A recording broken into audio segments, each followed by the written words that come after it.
It's been an eventful start to 2023, and though the men and women of the Truck Series have been away, the will to win is stronger than ever.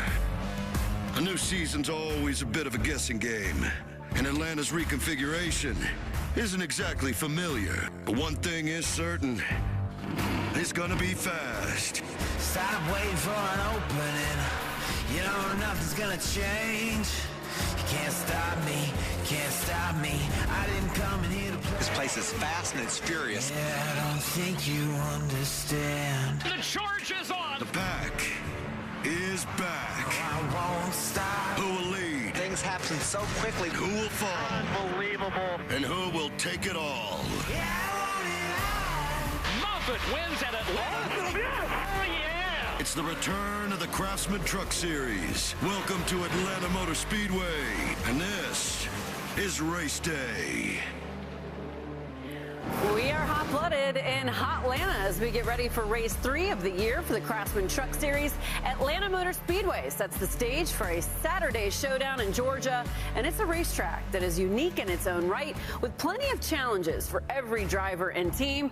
Will a veteran driver rise to the occasion, or is it an opportunity race for one of the up-and-coming talent in the series? We are going to find out. Welcome in to race day on FS1 for the Craftsman Truck Series.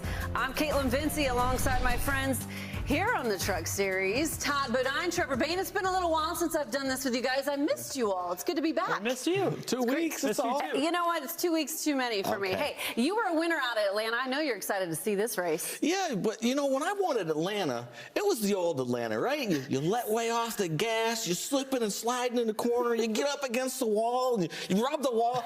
I can't even imagine what it would be like to go around that place with the speedway mentality going wide open every lap drafting. I just, my mind cannot compute that. When I heard about this, I was like, they're doing what with Atlanta? How could that ever work, that we're going to have a speedway type race there? But this track is very unique, as you said. There are none like it. We can compare it to Talladega, to Daytona, but I'm telling you, after racing there last year, everything happens so fast, it doesn't feel like anything else you've ever done. So drivers will have their hands full as it comes to this race today. Now, we're pretty early on in our season, but what has happened so far in the year for the Craftsman Truck Series? Take a look back.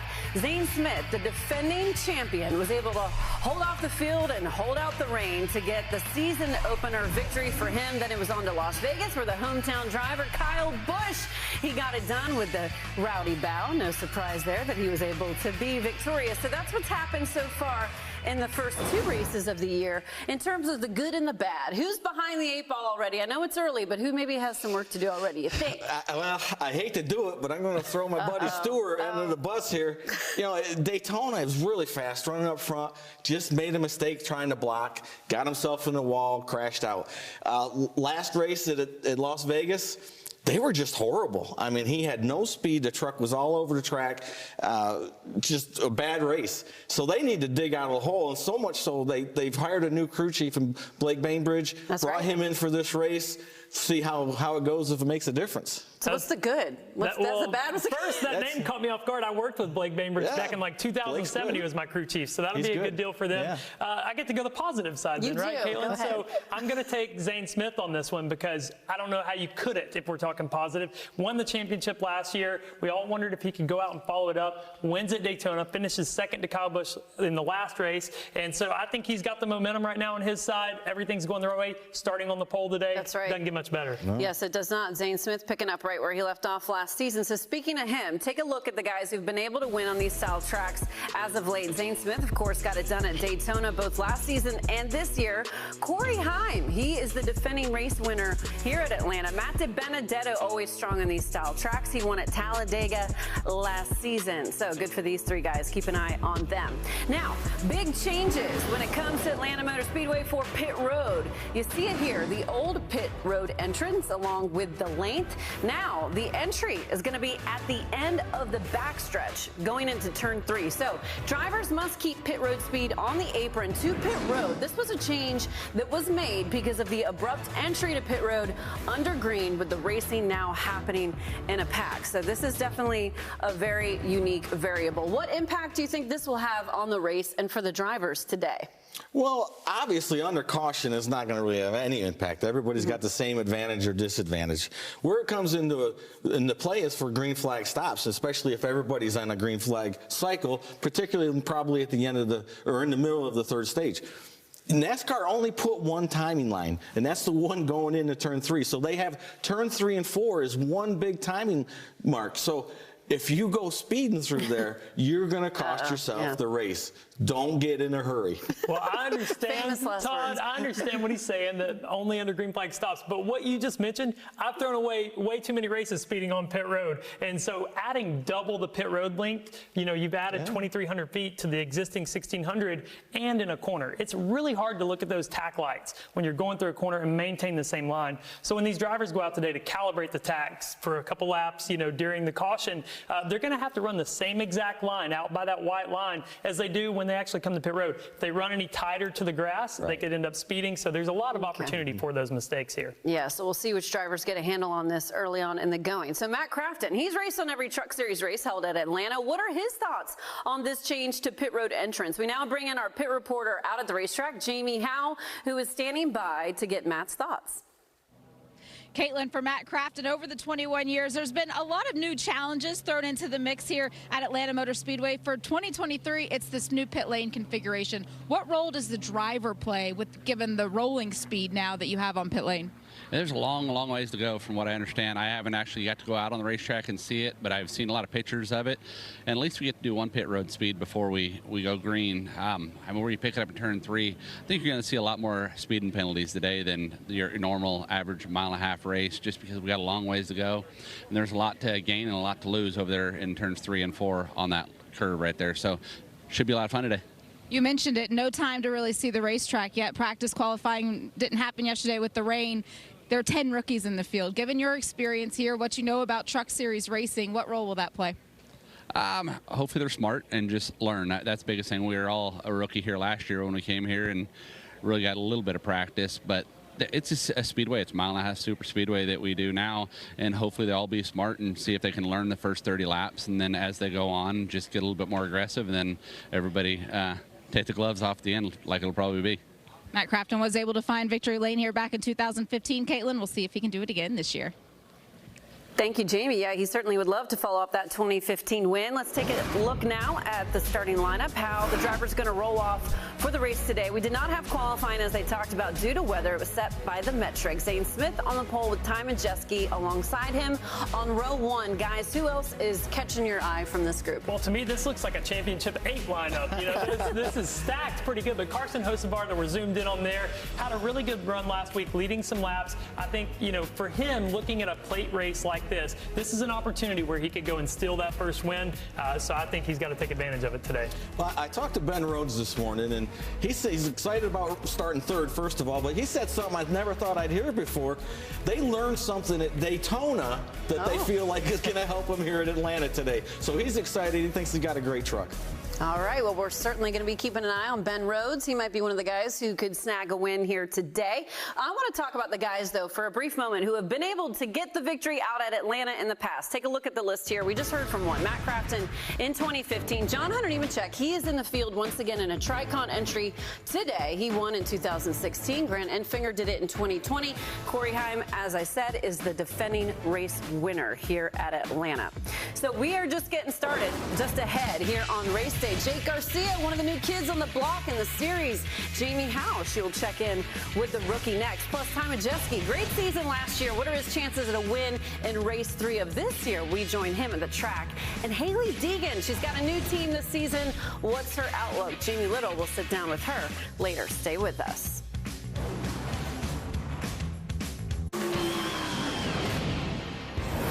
Welcome back to Race Day with a look at Zane Smith's truck, the defending winner in the Truck Series, starting on the pole.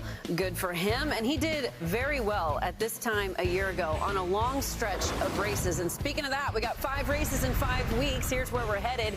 After Atlanta today, it's on to Circuit of the Americas in Austin, Texas for a road course race. Then it's to a 1.5 mile track also in Texas. Then we go to the Bristol Dirt Race in Tennessee and close it out at Martinsville, the Paperclip short track racing mid-April. So looking forward to all of that. So what is the importance of having a really solid couple of weeks, because we're going to a big variety of tracks? We definitely are. You've got a plate race today, 1.5 mile tracks, road courses, short tracks, Bristol dirt. We've got a little bit of everything. So if you come out of this strong, you know what the rest of your season looks like. But even more importantly, when we get done with this, we've done 7 races. There's only 16 regular season races, so you're almost halfway.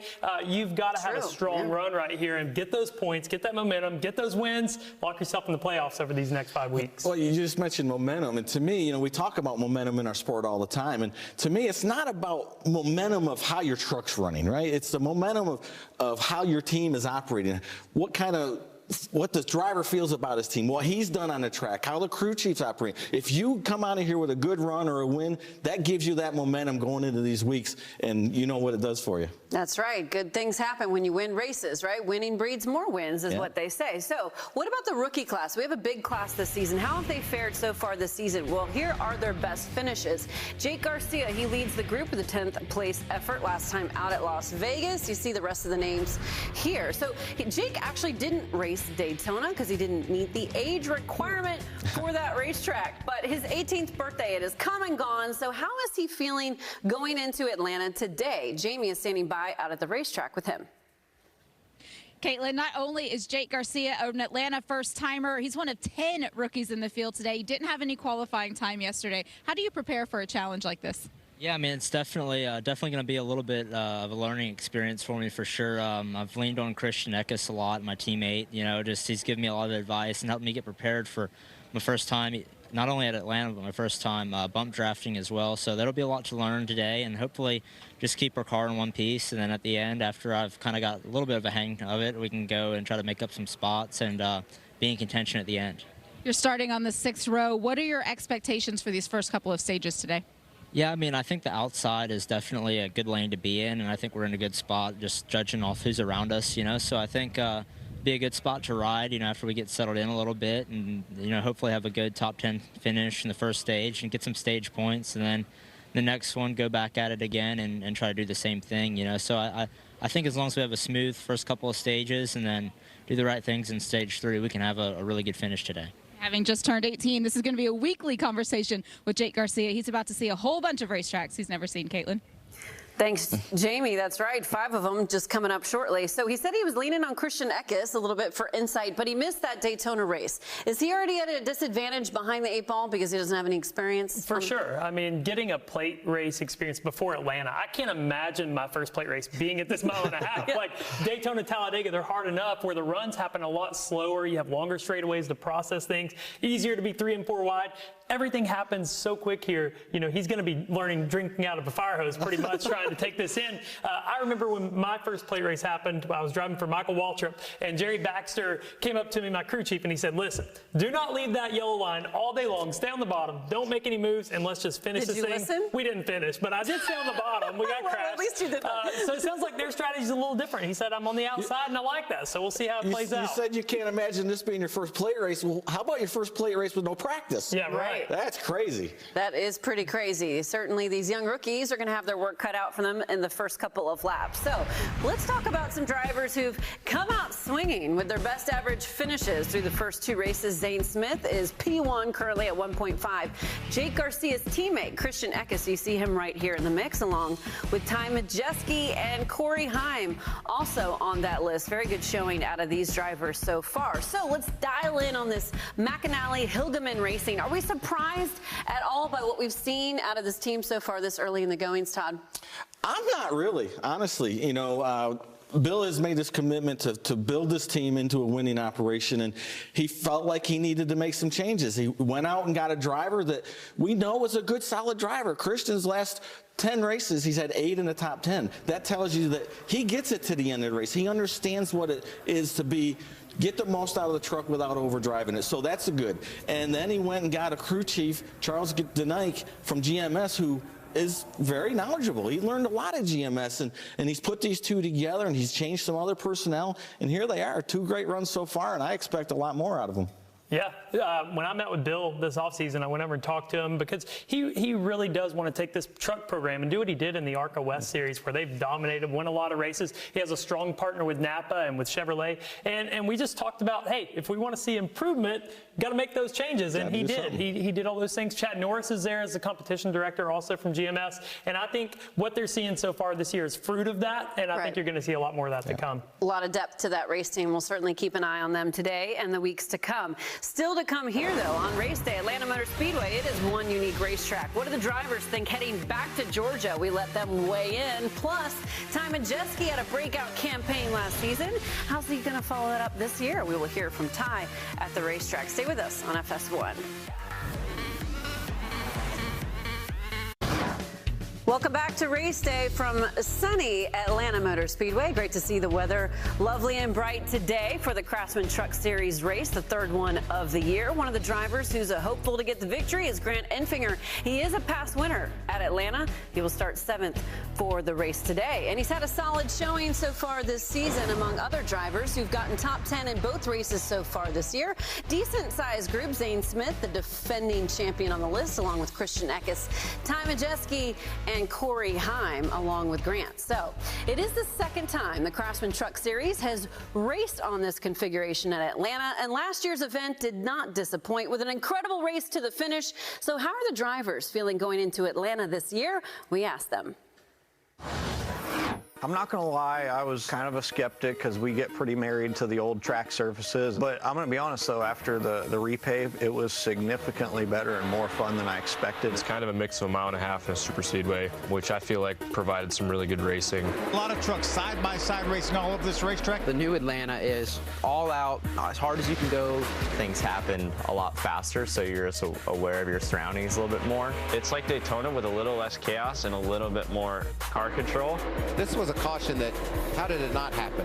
Now you're getting these big runs and you're diving to the bottom and back to the top, just trying to pull off slide jobs. It looks like Daytona and Talladega from the 90s. There's a unique challenge with aero and trying to make those passes. Anybody on the outside lane can suck you around and, make you loose and wreck. It was just a lot more calculating, working the draft, and being in the right place at the right time. The super speedway needs your friends and neighbors. Those two got together in our last race. Now they're best friends. Most of the time I bring my friends to the racetrack, and they're not on the racetrack with me. Okay, so now we know how those drivers feel. I want to know what the two of you think. You've raced on both configurations of Atlanta. How is it different now? What's it like? Yeah, like we said earlier, it's in the same location, but that's it. That's the only thing that's the same. Grandstands are still there. Still in Georgia, yeah, exactly. For me, used to it was about, tire conservation and making sure you didn't wear them out and coming off the corner and part throttle. Now it's wide open. You're hammer down. One thing I saw in Cup qualifying, though, the track does have a little slick spot to it up on the top where it's a little dusty. We saw Matt DiBenedetto try to work that high line early last year and got in trouble. So you do still have to pay attention, be on guard. I heard these guys say it takes a little bit of car control, unlike Daytona and Talladega. These trucks, though, they punch a big hole in the air, though, right, Todd? They do, and we heard every one of them talked about aero. That was the difference from Daytona's aero. And these trucks put such a big hole that, last year they all went there with a big downforce package because they really didn't know what to expect, right? So they had all the downforce. Well, from what I understand, they've all trimmed these trucks out this year. Do you see them sliding around? What they do that for? Yeah, and they're going to be sliding even more this year, and it's going to be a lot of fun to watch. Which means we're in for a very exciting race. Will Ty Majeski be one of the drivers sliding around on the racetrack? We're going to go back to the track once again and join Jamie, who's been so busy talking with all of the drivers. How's Ty Majeski feeling going into this race, Jamie? Well, for Ty Majeski, last year he did finish third here, Caitlin. There were 18 of those lead changes. Ty was one of the drivers that was able to lead the pack at one point. Knowing what you learned last year, coupled with what you've learned the first two races of this year, what can the fans expect today? A wild one for sure. The new repave at Atlanta makes for exciting racing. Obviously, the trucks are going to be bunched up all day. It has a Daytona, Talladega, Super Speedway type feel with a lot of runs. The trucks just poke such a big hole in the air. The runs are so great. So a lot of close racing. It should make for a great finish. We were just talking about how you went back and you watched the race from last year several times, made some notes. What did you learn watching from outside of the truck that you can apply today? Can't tell you all that. Just trying to learn as much as I can, right? There's so much that you can see from watching the race back instead of just being in the seat. So been in contact with my spotter Brandon Lyons a lot. Spotters have a lot to do with these types of races, and hopefully we can keep our curb records Ford F-150 all up front and get ThorSport back in victory lane. One of the things that you were not able to see watching it back, the new little thing thrown into the mix, the pit road entrance. What are your thoughts about that, having not rolled through it yet? Yeah, it's going to be interesting. I think the mock run down pit road on pace laps is going to be big. You're going to have to judge off of that. That's pretty much our only data we have to go off of. So our engineering department, I think, did a good job preparing. We're usually pretty good on pit road speed with some of the other racetracks that we go to that have some curvature on pit road. So I think we'll be fine. And like I said, hopefully we don't make any mistakes, and we should be up front all race. Still some unknowns that we need to have answered here, Caitlin. Thank you, Jamie. Yeah, these drivers are going to be trying to figure out the unknowns. Great insight there from Ty Majeski. So he, of course, is one of the ThorSport drivers, one of the powerhouse teams. Is he the top dog? Who is the top dog at that team right now, you think? Well, if you go strictly by statistics and look at their top 10 runs in the last Ty leads the way, right? He's got an average finish of 8.2, I think it was. Ben's not far back at 9.4, and then Matt's 11.3. Matt's been a lot of up and down, a good race, a bad race. The other two have been pretty solid the whole time. But I look at the performance that Ty had at the end of last year. A lot of good up-front running, top 10, really strong performances. And, you know, the year didn't end the way they wanted. Obviously, the last couple of races weren't very good, but they are very strong. And right now, if you're going to ask me, I'm going to say that Ty's probably the top dog on the porch at ThorSport. Top dog on the porch. Who's on the bottom first step? Well, I'm going to disagree with the top step. First of all, you know, I think I really like what I've seen out of Ty Majeski. He's a racer. He works hard. He studies. He said he's meeting with a spotter, doing the right things. And in that, he's progressing. I thought at the end of last year, he was battling Ben a little bit for that spot. But Ben just continues to impress. After 7 years in the Truck Series, he has a lot of experience, and he doesn't seem like he's plateaued yet. He's battling for championships. Every year, he finds himself in those situations.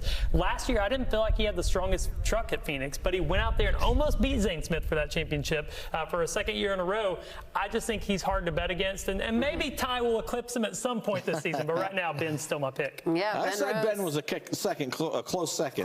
All right. So they're kind of agreeing, but not entirely. Okay, so Sunday, you have another free shot to win on the Fox Bet Super 6 app. Scan the QR code to download the app and make your picks for Sunday's Cup Series race. This week's jackpot is $10,000. All right, coming up next, Corey Heim. He's been so impressive when it comes to the Truck Series. We're going to check in with him next and do a little discussion on where we believe Corey Heim can go when it comes to what he can achieve in the series. We have plenty more race day. It is coming your way from Atlanta, and we're going to talk about this truck. It's very unique. Stay with us on FS1.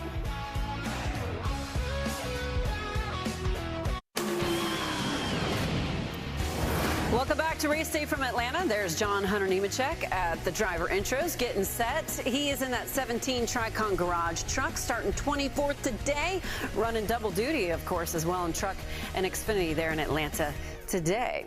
And 1 year ago, John Hunter was racing full-time in trucks for Kyle Busch Motorsports, paired as teammates with a part-timer, which was Corey Heim. So let's go back a year ago and take a look at this, how Corey made a big statement with a photo finish and an incredible race to the finish. At Atlanta, he was able to hold everybody off for the victory. Corey, of course, now full-time in the series for Tricon Garage. That was a big hometown win for him. Right now, Corey is standing by at the track with Jamie.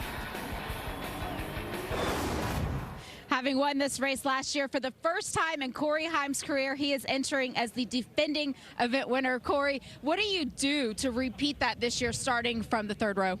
I think everyone kind of came into this race blind last year, you know, not really knowing what to expect. So now that everyone has kind of a race under their belts and can look back at last year and study and prepare better, it's definitely tough to prepare for this race like it was last year. I mean, it was a lot more casual last year. So really confident in my Tricon Garage guys, get my Safe Flight Hunter TRD Pro in victory lane. When you look at the team that you have behind you this year, what advantages do you have that you didn't have with you last year? just pure experience. I mean, just being able to run those 16 races last year were huge for me. I went into almost every race, including this one, with really no idea what I was doing. So to come back here with the race under my belt and those other 15 last year is super big for me. And Scott Zipadelli, my 11 crew, is going to be really quick today. Good luck. Thank you, Jamie. Well, despite his inexperience, he has had a very solid showing in his limited start so far. We are comparing Zane Smith versus Corey Heim. Zane, of course, gets the nod in all categories, but Corey is not that far behind him, and that was as a part-timer last season, so he has done very well thus far in the Truck Series. So is he the biggest threat, you think, maybe potentially to Zane Smith? Will he be this year, you think, Todd? I think the potential is there for sure. Do I think maybe right at the start of the year? Well, we'll see how it goes. He's obviously done very well at this point, but let's keep in mind and remember, it's just like he said, the experience helped him a lot. He's only got 21 races under his belt, and he's won 2 of them. So definitely experience is going to get him down the road further and get him closer to that. And he even mentioned his crew chief, Scott Zipadelli. Scotty is really good with young kids. Yeah, and I don't know if he has the edge to maybe contend all season long, but here in Atlanta, he won last year, so he's got the edge today. I will say in his studying and preparation he was talking about, the hardest thing is you got to depend on what everybody else does, and they're going to do totally different things than they did last year, so I'm sure he's been a student of that all week long learning, but he does have that teammate that pushed him to a win here today, John Hernimicek, so he's got the nod from me, maybe even over Zane today. Teammates help with these style tracks. So we love bold predictions on this show. Who has more wins, Zane or Corey, when we finish the season? Who do you say? Ooh, that's tough. I don't know. I'm gonna go Zane Smith. You can't go against Zane. You got to go with experience. Yeah, you do. Got to. Okay, well, there is Zane, the guy we've been talking about. He is hopeful that he could get another win today. So speaking of him, I have a little trivia for you guys. Ford has how many wins in trucks at Atlanta? What do you guys say? What do you think? How many wins do they have at this track? They had a lot of good teams for a while there. I'm going to say probably 3, maybe. 3? Okay, what's your guess? I mean, I would go 5. I don't know. Yeah, they had good teams. Well, unfortunately, you're both wrong because the answer is only 1. I know that is a bit surprising, especially not even the guy I thought either. Yeah. Hey, you could have looked there. The answer was there. It's Grant Enfinger from 2020. Okay, well, they're hoping maybe to add a Ford win to that column today. All right, still to come, Hailie Deegan. She sits down with our Jamie Little for a little season outlook. She's with a new team. We're going to take a look at her special commemorative paint scheme as well. All of that is on the way next.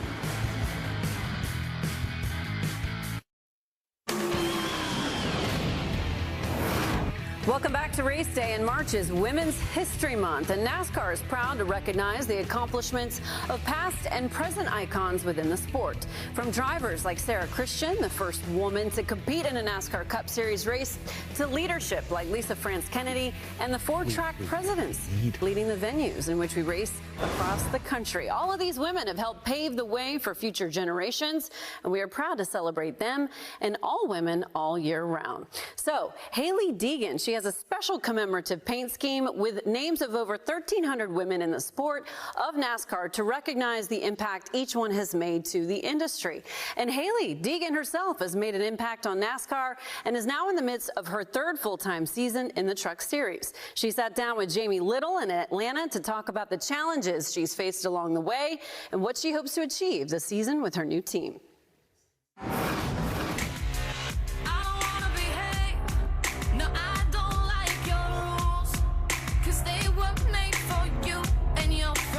Biggest and hardest challenge as a girl in racing you will have is earning the respect of guys.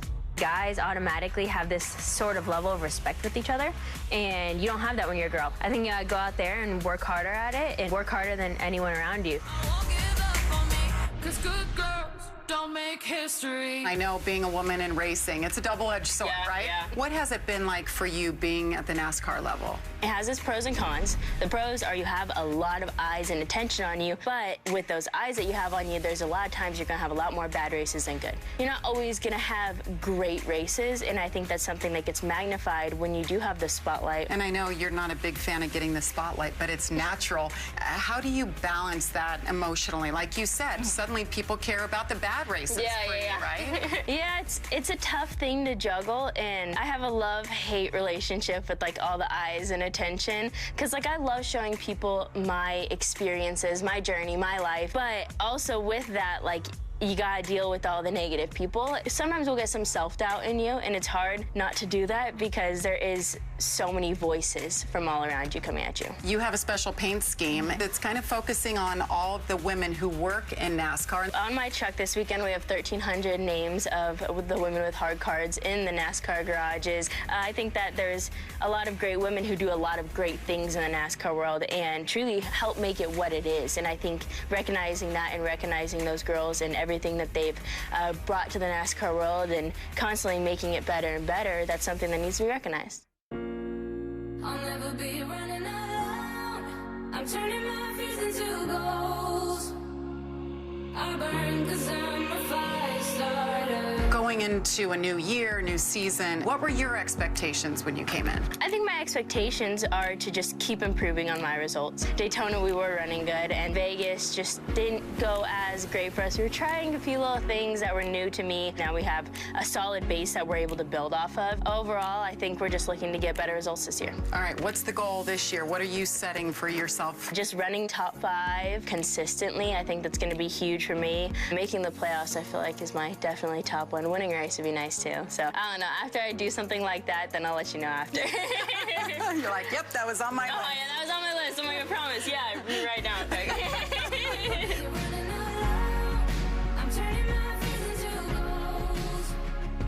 Excellent interview there with Jamie and Haley. Haley Deegan, of course, a great role model for young female racers all over the country. And it is Women's History Month, as we just talked about. And a big group of women from the industry from NASCAR gathered today out at Atlanta Motor Speedway.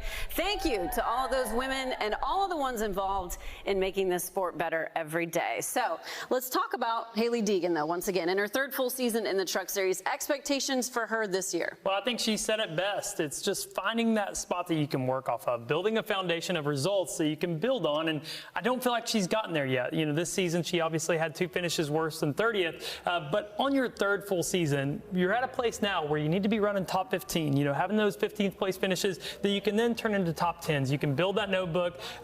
Here's the thing. This is the hard part about Haley Deegan, is she has the car control, the truck control. Right. She can do it. She has the natural ability. It's just figuring out that sweet spot and taking that pressure off so that she doesn't feel like she has to go out and overachieve. And you talked about it earlier. It's easy to make mistakes and be in bad positions when you're trying to get those results and overachieve. Yeah, Haley Deegan, not the only one, though, who's still looking for that first win in the Truck Series. There's a whole group of them. You can take a look at them here. The drivers and their best finishes so far in trucks. Carson Hocevar, he's had a 2nd place finish. So too has Tanner Gray. Haley Deegan, her best result so far in the Truck Series is a 6th place effort. So what's it like, Todd, for a driver when you're trying to get that first win? You've come oh so close. I'm thinking about Carson kind of specifically because we've been talking about him for a while and when he can cross that threshold. Yeah, I think Carson's a great example. And I'll even throw Tanner Gray in this a little bit. But, you know, Carson, frustration sets in. Right? You're trying so hard. You know you've got a good team, you've got a good truck, and you're doing everything you can,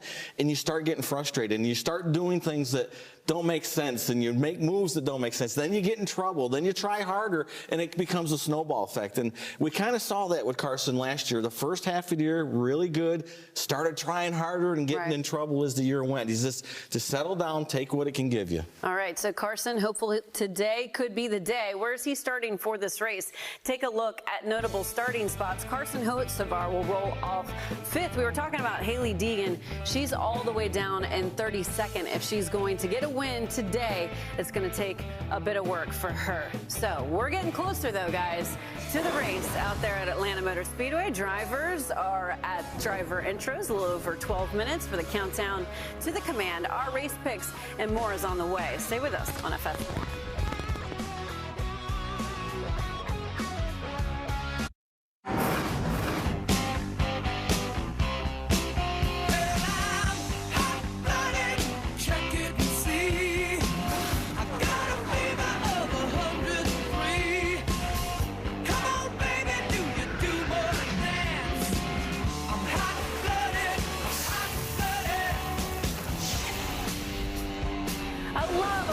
Song to get us pumped up for the race. Nothing gets you ready like that. There's Jack Wood. He's starting 17th for the race today, hoping to make his way to the front. What about Matt DiBenedetto, he will start 10th. Yeah, he's got to take his time. Last race here, he went to the top right away and got in the fence. That's just right. like those cup cars we saw in qualifying. That's true. What about Stuart Friesen? We talked about him a little bit. He's starting 14th, Todd. Yeah, Stuart, they're trying to shake things up. Got a new crew chief this week, and hopefully you can get to the ends of the front. It could be him, which brings me to our race picks, who we believe can get it done in Hotlanta today. I'm up first, and I'm going to go with the driver we heard from. We've talked about him a lot.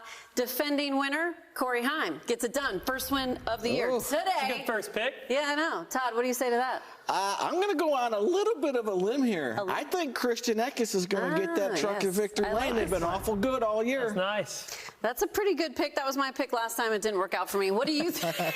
What do you think? Well, we're all going to look really dumb after this because I'm not picking Zane Smith, and I should have a Daytona, should have today. Maybe I'm going Ben Rhodes because somebody's got to step up to the plate and challenge Zane. Yeah, Did you just say we're going to look dumb? We might. After if we don't pick Zane Smith, come on, he's finished first and second this year. That's true. Zane Smith is a good choice. That was but I my think these disclaimer. three, there you go. At least he put a disclaimer in that. That's a good thing. Okay, we're getting closer and closer to racing out in Hotlanta, so we want to head out to Atlanta Speedway for the pre-race ceremonies. Ladies and gentlemen, at this time, we ask that you please rise as you are able and remove your hats as the Upson Lee High School Navy ROTC Color Guard presents our nation's colors. And now, here to offer today's invocation, please welcome from Port St. Joe, Florida, lead pastor of Windmark Beach Church, Pastor Scott White. Would you pray with me? Lord, as I stand here today, I'm reminded that every good and perfect gift comes down from you, our Father in heaven. God, I thank you today for this gift of this beautiful day. I thank you for the gift of racing. God, thank you that we can be here for the Freight 208. I pray today for safety for every driver. I thank you for them, Lord. I thank you for their families and their teams. Would you bless them today? Thank you for your goodness in our life. Thank you for an opportunity to stand here and enjoy an event like this. We give you praise, Lord. And Lord, I thank you for the gift of eternal life that comes through your Son, Jesus. We bless you for that, and anyone who asks can have it. We love you today. Pray your blessings on this time, and it's in Jesus' name I pray. Amen. Here to perform our national anthem, please welcome the Hampton High School Purple and Gold Brigade.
An incredible flyover for today. How's the intensity going to be in stage one, guys, for this?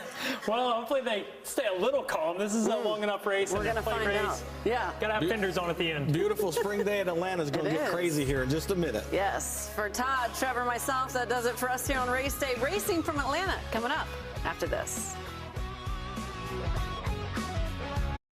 Atlanta, Georgia, a southern charm, rich in history and culture.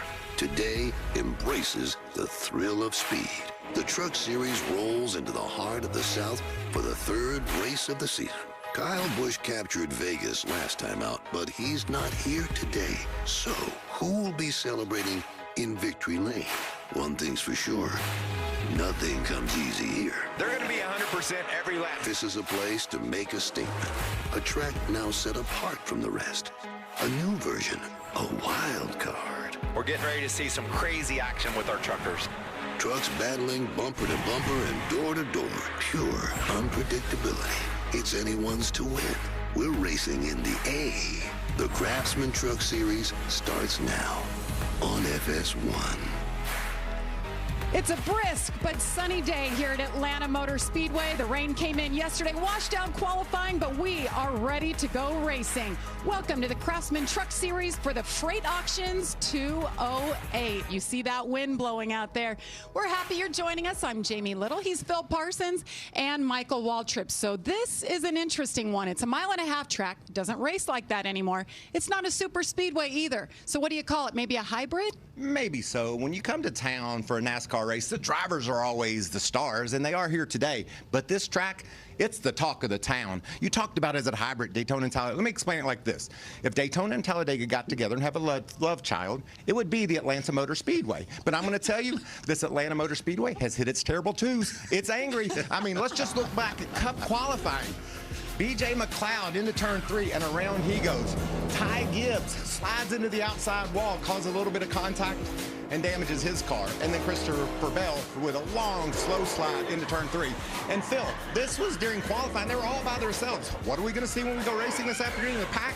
You better get on the edge of your seat because it's going to be wild and action-packed. And by the way, a year ago, Corey Heim, a teenager, won with a last lap pass. Yeah, and we could see the exact same thing here. But Corey Heim is a young man that figured it out at a young age. He also won 3 of the ARCA races on racetracks like this, Daytona, Talladega. We kind of clumped them together now, drafting racetracks we call them.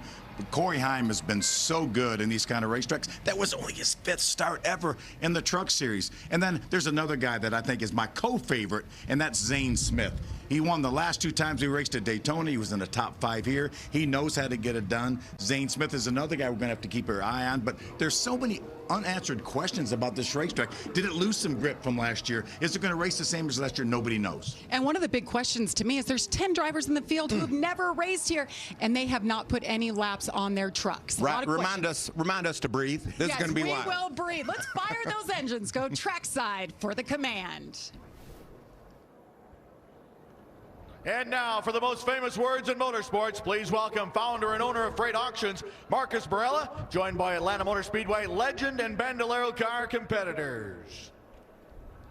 Well, race fans, welcome to Atlanta Motor Speedway and the Freight 208. We're here to welcome all race fans. We can have a race, but we can't have a sport without fans and the future of the sport.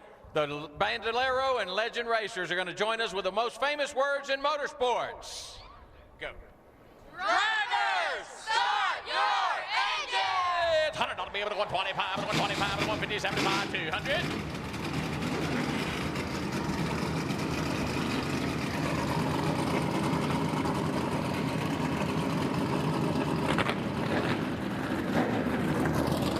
Awesome command. Well done by the future racers. Well, today promises to be a wild one. 208 miles of Truck Series action is next here on FS1.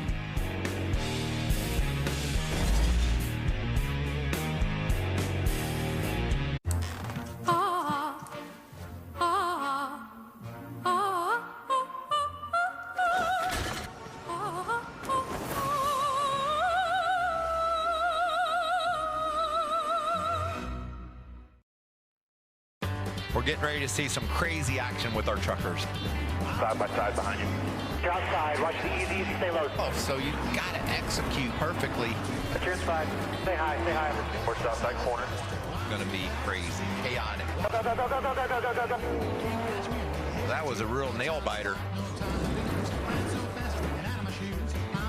And welcome back to Atlanta Motor Speedway. You were right, Michael, in that call. That was a real nail biter, and I have a feeling we're going to see the same today. As you take a look at the weather, 50 degrees, but that is very deceiving. Down there, it is about 39 degrees with that wind chill. It feels about 30 degrees. It is a cold day, but look, there's not a cloud in the skies. Perfect day to go racing. And let's take a look back at that call you just heard. 1 year ago, it was the first on this repave, and it was wild indeed. And look at that gnarling pack after our leader, Corey Heim, drafting, pushing. Watch him come to the checkered flag. 3-4 wide back there. I love this right there. Corey Heim, it's Heim time. 2022 truck race recap. That was the last time they raced here. 10 different leaders is what stands out to me most all time. Yeah, I think we could see at least that many here today. There's so many unknowns, Michael. Right, and this field is stacked. We talked about how many guys might be able to win this race, or girls. Haley Deegan's certainly going to be a contender. There's over 20, I think. Got to be there at the end to have a chance. Let's now take a look at the starting grid, sponsored by Craftsman. Of course, we didn't have qualifying. It was rained out, so the metric says it is Zane Smith starting on pole, of course, with the win and second place finish. First 2 races this year, you got Ty Majeski next to him on the front row. Yes, top 6 finishes so far this year. Same with Christian Eckes. Great start to the season for that team. I look for big things out of them this year. Bill McAnally's put together a great organization. Ben Rhodes is a former winner at Daytona. He knows how to get it done on this kind of racetrack. And you want to look for a win waiting to happen? Carson Hocevar. When is it going to be? Maybe it's today. 4 second-place finishes. Grant Enfinger, always one to watch in the 23. We'll see how he does. And good starting spot for Matt Crafton, off to a decent start this season. Matty D really optimistic as well. Well, as you look at the rest of this starting lineup, scrolling at the bottom, let's dial up the man who won this race a year ago. Oh, Heim time, Corey Heim. Let's do it. Hey, Corey Heim, you got a copy? I got you. Loud clear. Corey, I know how much this race last year, this win had to feel for you. With this is where you got your start, running bandos and legend cars right here on the front stretch. Tell me what that race last year meant for you. You know, it really meant a lot just to be in front of my family and friends, and you know, of course, my home track at Atlanta Motor Speedway. I grew up about an hour away from here. It's super cool. So it's super cool to be back, and I want to go back to back for sure. All right, buddy. We know you've got a good truck. You know how to get it done. Have a good race. Appreciate it. Huge thanks to Tricon Garage, Shorter Racing, safe flight, ready to go. Squeezed them all in there. You guys see that number 11 when he was a kid? Yeah. It's because he was a Denny Hamlin fan. Oh, really? Yes. So he was number 11 all the way up, and now he's reunited randomly in the 11 again. And you know what's great? Denny's pretty old then, right? He's inspiration for guys to have their number. You said it, I didn't. As you see the last 3 National Series winners here at Atlanta, they all came from Georgia. You saw Austin Hill got the Xfinity Series win. Of course, Chase Elliott at his home track as well. Yeah, so important here, this pit road speed, because they've added like 2,500 feet of pit road. Let's take a look at our track description. Michael, these numbers don't really say it. That's the love child right there, 1.5 miles in length. But I'm telling you, Phil, you called it. The biggest thing is, too, the rules changed dramatically. These are Daytona Talladega rules for the drafting track. As you see, the differences in the track. Look at this. It was 24 degrees, and now it's 28, and just look how different things are. It's much narrower, which makes it much more difficult to go 3 wide, but they still squeeze in there. They still try to do it, for sure. Sometimes with not much success. It's so interesting how it's become a drafting track, and that means it's great for some, not so good for others, right? Well, the guy that was on the pole at Daytona was Nick Sanchez, so it's got to be pretty good for him. Let's see if we can give him a call. Hey, Nick Sanchez, Michael Waltrip and the Fox team. How you doing, buddy? I'm doing good. Road. Segment 1 was 49.0. That was good. And then you were like 48.2, 47.2, 48.3, 48.4, 47.5, 48.7, 8. We'll break this down in a bit, Jamie.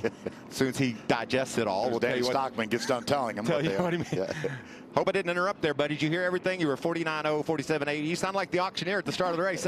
I just want to know, what's your mindset right now? You started Daytona right up front. Now you're back in the middle of the pack.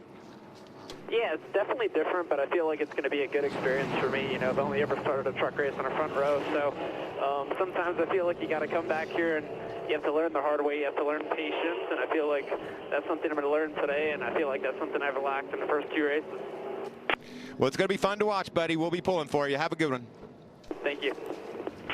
All right, we have 2 pit reporters covering all the action for you today, Jamie Howe and Amanda Busick. Hello, Jamie, you're up first. Hello. In those 18 lead changes that we saw here last year, Ty Majeski was one of the 10 drivers who was able to lead the field before settling in for that third place finish. But with qualifying rained out yesterday, he said that experience last year is at a premium. One of the things that he learned was how important track position is going to be today and how important it is to execute on the restarts. He said his team is so prepared for this race. They've done all of the homework that they could possibly do. As long as they can stay mistake-free, he likes his chances today. Amanda? Jamie pole sitter Zane Smith finished 5th here last season. He wants to use that experience to be aggressive early on here in order to get those crucial stage 1 points. Also wants to focus on track position to make sure he's a player at the end of this race. The biggest challenge for Zane is going to be his lack of teammates. I asked him, well, who likes you out here? And he said, well, I'm not sure anyone does. The fellow Ford should technically be a help for Zane, but he said he can't count on that either. The reigning champ knows his hands are going to be full to have some success here today. Thank you, ladies. Stay warm down there today. Yeah, let's take a look at our race analysis. These are the numbers. You see the stages 1 and 2. The final stage, that's the key. It's 75 laps. You see the pit window. When these guys, if they get a caution with 60 laps to go, they're all coming to pit road because track position is so critical here. They want to be in front when the time comes to race for this win like they did last year. And there's very little tire fall off, so strategy will be all over the place. Some guys will want them, some guys won't. There's pit road. This is interesting. It's new. It's right into turn 3, and it's much longer, a couple thousand yards longer, feet longer, excuse me. And then those lines that are telling the drivers they have to be down to speed, pit road speed by there. There's markings on the racetrack to get them acclimated with how they enter. That's going to be a challenge since they weren't able to practice that at all, Michael. So something for us to keep an eye on. As they line up, await that green flag. Green flag is in the air. First time all weekend we've had more than one vehicle on the racetrack. And we saw the trouble they were having keeping one going straight. Here we go. Zane Smith on the bottom. Ty Majeski on the outside. Big push from Christian Eckes, giving that truck of Majeski a big advantage. Look at him go. Now pulling out up front is Eckes. He wants to lead this first lap. Third place at Daytona for Eckes. Great start to the season for that Napa team. Napa's a home game here in Atlanta for that team, and Bill McAnally knows that. They're so proud to be out front with that Napa truck. Caught a glimpse of the 20 of Matt Mills. Looked like he might have got up into the outside wall. Sorry, Mason Maggio on the 20, excuse me. Look at that pack. Isn't that cool? There's Mason Maggio in the 20. Oh, he got a little contact, it looked like. Yeah, 3 wide. It's a little narrow for that. Yeah, Caden Honeycutt, it looked like maybe bobbled up a little bit, and they collected each other, and then there he goes into the wall. But I don't think that's enough damage to cause him a problem. End his day at all, yeah. Mason Maggio, one of the 11 drivers who's never been here. So what do you tell your driver who's never been, hasn't had practice, like, hey, we're at a mile and a half, but by the way, you're going to be drafted? Don't go 3 wide on the first lap. But he didn't have a choice. He just was a victim of circumstances there. And I think the good news is he doesn't have that much experience on the mile and a half either. So Christian really Eckes came right here. riding on board with Christian Eckes, race leader in the 19. He's also got that driver's eye. Give us that great perspective from the driver's seat throughout this race today. Christian Eckes is going to be able to run wide open around here. We wondered how much grip they would have. Michael, you documented during Cup qualifying that we had 3 or 4 cars spin out during Cup qualifying running by themselves. But you can hear Christian Eckes not backing off. I like how they're able to use the different lanes even with their being single file. He didn't just have to pin himself to the bottom. He chose to go through the middle. That'll be interesting to follow as well. Great view from the driver's eye camera there for Christian Eckes. You know what? Right side of your screen. I just love this, Phil, because on the left side of the screen, it looks like he's just along for a Saturday afternoon ride. You get in this truck and start bouncing around and just add the G-forces. Try to imagine pounding into the right side of that seat as he works the wheel through the corners. This is exactly what it looks like to be behind a wheel of one of these Craftsman trucks. And this race is not going to be really physical exhausting for these guys because, again, it's only 50 degrees, but it's going to be really challenging mentally. Let's hear what Carson Hocevar had to say. Yeah, bottom is young, as you saw. Bottom is out so hard. Simple as hopefully the pressures will come up and get off the ground for you. Just take care of it. Yeah, that'll get better, Jamie, as they go. As the air pressures rise, heat builds air pressure in the tires. When that happens, he will come up off that road. That's what a lot of the crew chiefs down in the garage were worried about, is their splitters being on the ground, those trucks bottoming out. They said they're really hard to drive when they do that. Now it's Carson Hocevar back in the 7th spot right now. Christian Eckes, look back to a few races ago at Daytona, he led 19 laps. So off to a good start with his new team this year, and he continues to lead here at Atlanta. We'll be back. Stay with us.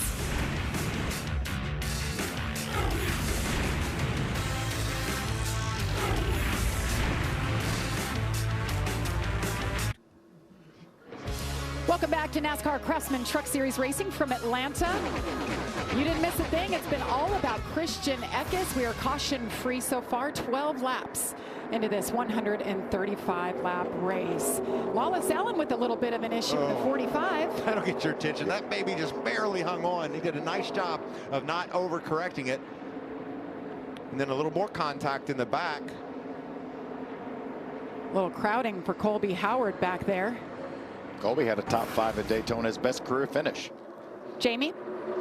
And listening to the radio for Christian Eckes, our leader, having been out front for these 12, 13 laps now, one of the things that he's being able to relay to his team is that the truck is just a little bit edgy. They said they're going to work with him as this race goes on, but for him, he needs to manage that gap behind him. They say at times he's letting it get just a little too big. He needs to stay within a truck link so they can have somebody to fight with.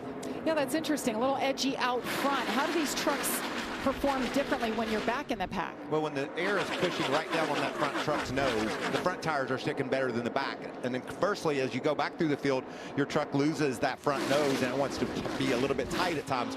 We obviously saw with Wallace Allen that there was no tight there and he was back in the pack. But the trucks that aren't handling well, they just seem to get magnified the more trucks they're behind.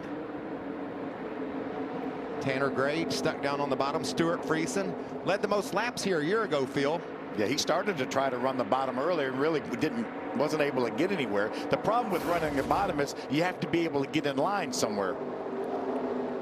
35 at Jake Garcia. Ooh, he has a moment. Man, they created that moment by getting into the back of Carson Hocevar, it looked like, in the 42. Jake Garcia, 18 years old, learning as he goes, and Carson Hocevar says, I don't want you learning at the price of me.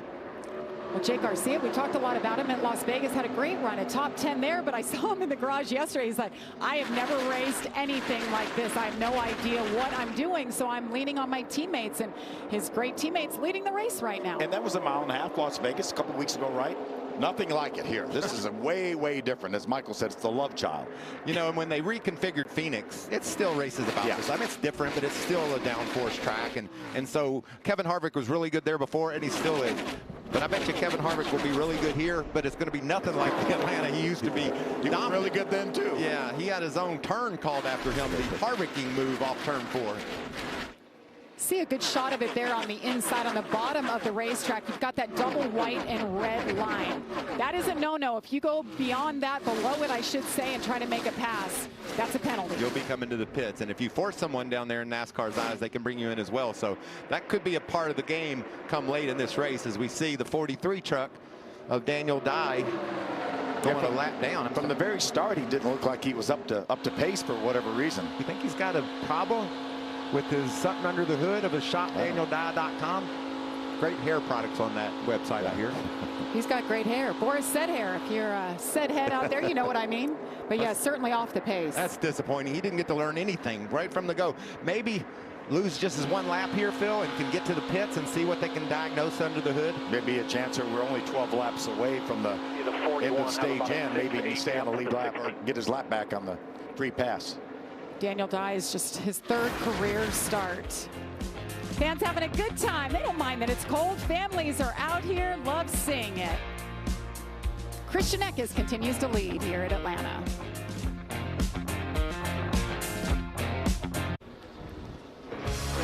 Eight laps to go in stage number 1 here at Atlanta Motor Speedway. It's been pretty cool, calm, and collected, but we've got some energy building on the inside line. Yeah, and if I'm Carson Hocevar right there on the outside line, just ahead of the orange truck of Ben Rhodes, I would duck down there and see if I could get there. Oh, there's going to be contact on the front. There it is. That was Lane Riggs that just didn't have room to come up in front of Tanner Gray, I believe. That's Lane Riggs in the number 1 for Tricon Garage. Got the call this week to hop aboard. Another one of those drivers that has never raced anything like this. Yeah, to find out just a few days before you get in this seat. Here we go. Take a look at what happened. It was a run from the outside from Gray, and Lane Riggs just moved up, and there wasn't room there. Tough break for teammates as well. Wow. Lane Riggs was running 14th at the time. Christian Eckes is nice and calm out front, but not so much back in the pack. Problems for the 1 truck. Tomorrow on Fox, the best bowlers in the world battle it out for a major championship. Who will answer the call to greatness? The PBA Tournament of Champions. It's tomorrow at noon Eastern on Fox. Had a lot of bowling down in Daytona, didn't we? Phoenix, maybe? Phoenix. Yeah. A lot of the drivers went out there. The Stewart Haas guys. That was fun to watch. Yeah. Well, we're under caution for the first time. Pits are officially open. They're coming your way, Amanda. When you start on the 38 of Zane Smith, said he's still looking for balance in the car, but he talked about competition he's going to face today, and he said it's going to be the guys, the veterans, the Matt DiBenedettos and the Matt Crafton. As you move on to the 88 of Matt Crafton, he's having balance issues in the center of the truck. Says when he gets into the tracks of the truck in front of him, he doesn't have much grip. Imagine they're going to be adjusting tire pressures to search for that. Jamie? Well, as we look down pit lane, Grant Enfinger brought that number 23 in, or was planning to bring the number 23, and they actually just made the decision to stay on out. He said visibility is one of the things that they're looking for with 4 laps to go in this stage. He said it's really dusty out there. You can see that windshield looks pretty pitted under that Craftsman banner across the top. The good news is they'll be able to do a tear-off on his pit stop. So let's see what exactly happened that led to this caution. Top of the screen here, we're seeing action, Jamie. You said it. They're down low trying to make some ground. Well, on the outside, Tanner Gray tries to get above Lane Riggs. Right there, that move from the truck, and Lane just squeezed over. Tried to make sure he took his line away, kept everyone behind him, and there just wasn't room to do so. You know, we always talk about how important the spotters are, but probably no more important than they are at a place like this, especially on a mile and a half when they're doing drafting like this. So critical for the spotter to be on top of his toes. Tough break for Lane Riggs, and if you're wondering, yes, that is Scott Riggs' son. It's good to see him out here. Had a few starts last year, and hope we get to see him back. It's too bad that his day started out like this. I talked to Lane down in the pits, and he said his dad Scott is at Lane's sister's dance recital this week. He's not here for this week. There's Daniel Dye to pit road. Did a little work on that truck. It's going to just barely squeak out of the pits. Remain 1 lap down as he guns it up. Be interesting to see if they got that problem rectified, and that young man gets some laps in the draft and learn some stuff today. Yeah, especially right now he did not get the free pass, but he's among another group of trucks that are 1 lap down. He could get the free pass. We know we're going to have another caution here before too much longer. And we had a mixed bag of strategy there, Phil. We thought we would see that all day long. When tires aren't that important, teams use different strategies, mindsets to attack a race. First 5 or 6 trucks all stayed out. They want those stage points that are coming up in just 3 laps. But other guys said we're going to sacrifice those points, and we're going to get track position for the second stage that's coming up. So I like when we have tires that don't fall off much, so you can see these crew chiefs' brains and the engineers thinking about how to go about managing a race. About strategy. Put it in their hands. That's why they're paid the big bucks, right? That's right. You drivers paid the big bucks to sit behind the wheel and make the right calls. Hit your marks and listen to your crew chief.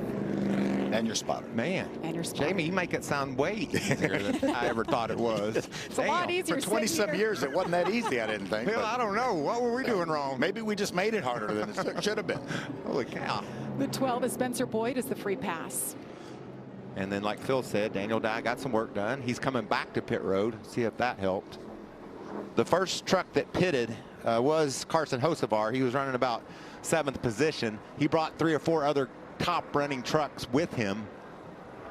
Coming to the choose, these drivers will choose which lane they want to come restart in. This is going to be interesting. It's going to be a 1-lap shootout to end this stage. Yes, it is. That's just what the crew chief, the driver, nobody wanted that. The spotter didn't want that. It's like, come on, man, 1 lap. Nobody but the fans. And the choose is new for the drafting style tracks this year. They weren't allowed before at Talladega Daytona and here, so that's new for them. I felt like the groove that the drivers would pick predominantly was the outside. We just saw that prevail at the beginning of the race with those guys running more momentum around the top. So for one lap, is the top going to be the lane of choice? I mean, it certainly is what the drivers picked. Will it work out that way? I think Zane is thinking, well, maybe for one lap, maybe with enough of a push from behind me, maybe I can stay ahead of Christian for one lap. It's worth a try. Well, Christian came from the bottom to get the lead. I've got to push up there, so I think it's doable. We'll see how it plays out. Christian Eckes has led every lap so far, all 28. You see the trucks warming up their tires for this one-lap shootout. Good pushers in the second row. De Benedetto, the 25 on the inside. Grant Enfinger, the 23 on the outside. Talked to Matt De Benedetto this morning. He's excited. They got an engineer they hired, brought onto this team as it continues to grow, getting a little more data and resources with his team. And when you talk to him, you just want him to win. I mean, he's got just the best attitude. Life is good. He loves what he's doing. There's so many stories like that in the truck garage, but Matt's a special cat, and I hope to see him get more than just one win this year. He's a man of the people. Yes, and by the way, he won at Talladega last year. He knows how to get around these style races. Christian Eckes, Zane Smith.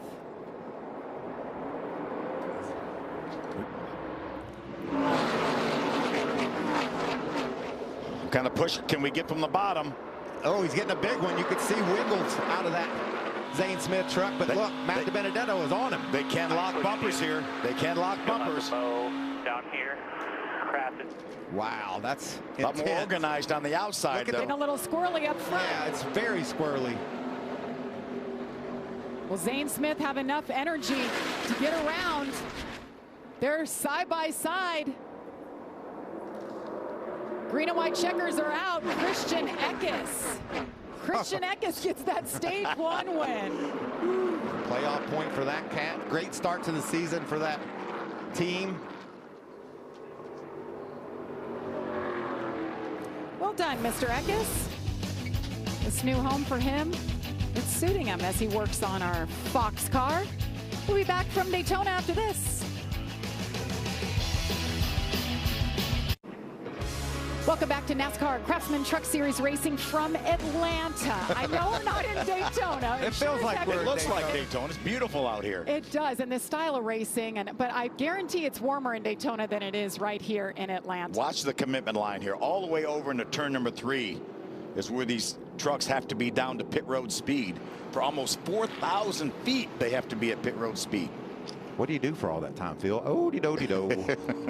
You watch that tack as closely as you can is what you do. You want to be precise so you can get all you can for your pit crew. Absolutely. Well, they're headed your way, Amanda. One of the things that they've done this weekend on Zane Smith is they've added a tack back to the dash. He was struggling with the digital dash sets. It's a little jarring coming down pit lane. Has no issues with the truck. Was talking with the spotter to see if he can keep the same line as they get ready for this restart. Jamie? Lots of pit stops that are going to be happening at the front of the pack. I'm going to start with the number 23 of Grant Enfinger. I mentioned earlier that the visibility was something he was struggling with, definitely taking a tear off. He said overall he has decent drivability in the pack. It's starting to get just a little bit loose, so they're going to adjust the track bar for him. Christian Eckes, our race leader, led all of those first 30 laps, and the biggest thing for him was that he needed some help if they were going to be in traffic. That was an extremely quick pit stop for him. Big round of applause down here on pit lane. Matt De Benedetto also made his way to pit lane in that number 25. He's happy with the truck. It was just a little too tight, so they're going to help him out. Is a little slow on that pit stop, though. Little battle for real estate going 3 wide coming down pit road. A lot of adjustments down there as well. Well, it's been all about the 19 of Christian Eckes. He is our stage 1 winner. Shall we dial him up? Why not? Let's do it, Mike. Hey, Christian Eckes, Michael Waltrip and the Fox team. Do you copy, buddy? Yeah, man. Got you loud and clear. Man, I'm a big fan of Bill McAnally. Hilgeman, y'all's team has been awesome this season. Great job. How did it feel out there winning that stage and now starting in the pack to go after stage 2? Yeah, Michael, I got to agree with you. I'm a pretty big fan of Bill McAnally and everybody here. They keep giving me trucks like this. I'm going to be even more of a fan. So I've had a lot of fun this year, man. It's fun to be with these guys and have really fast trucks and go contend like we should.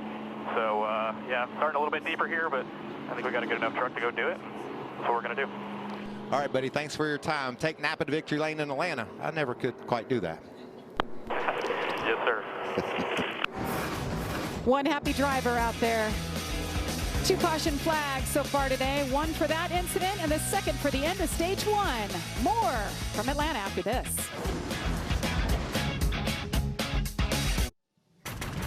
Tomorrow, the NASCAR Cup Series is here on the high banks in Atlanta, where full throttle pack racing will be on full display.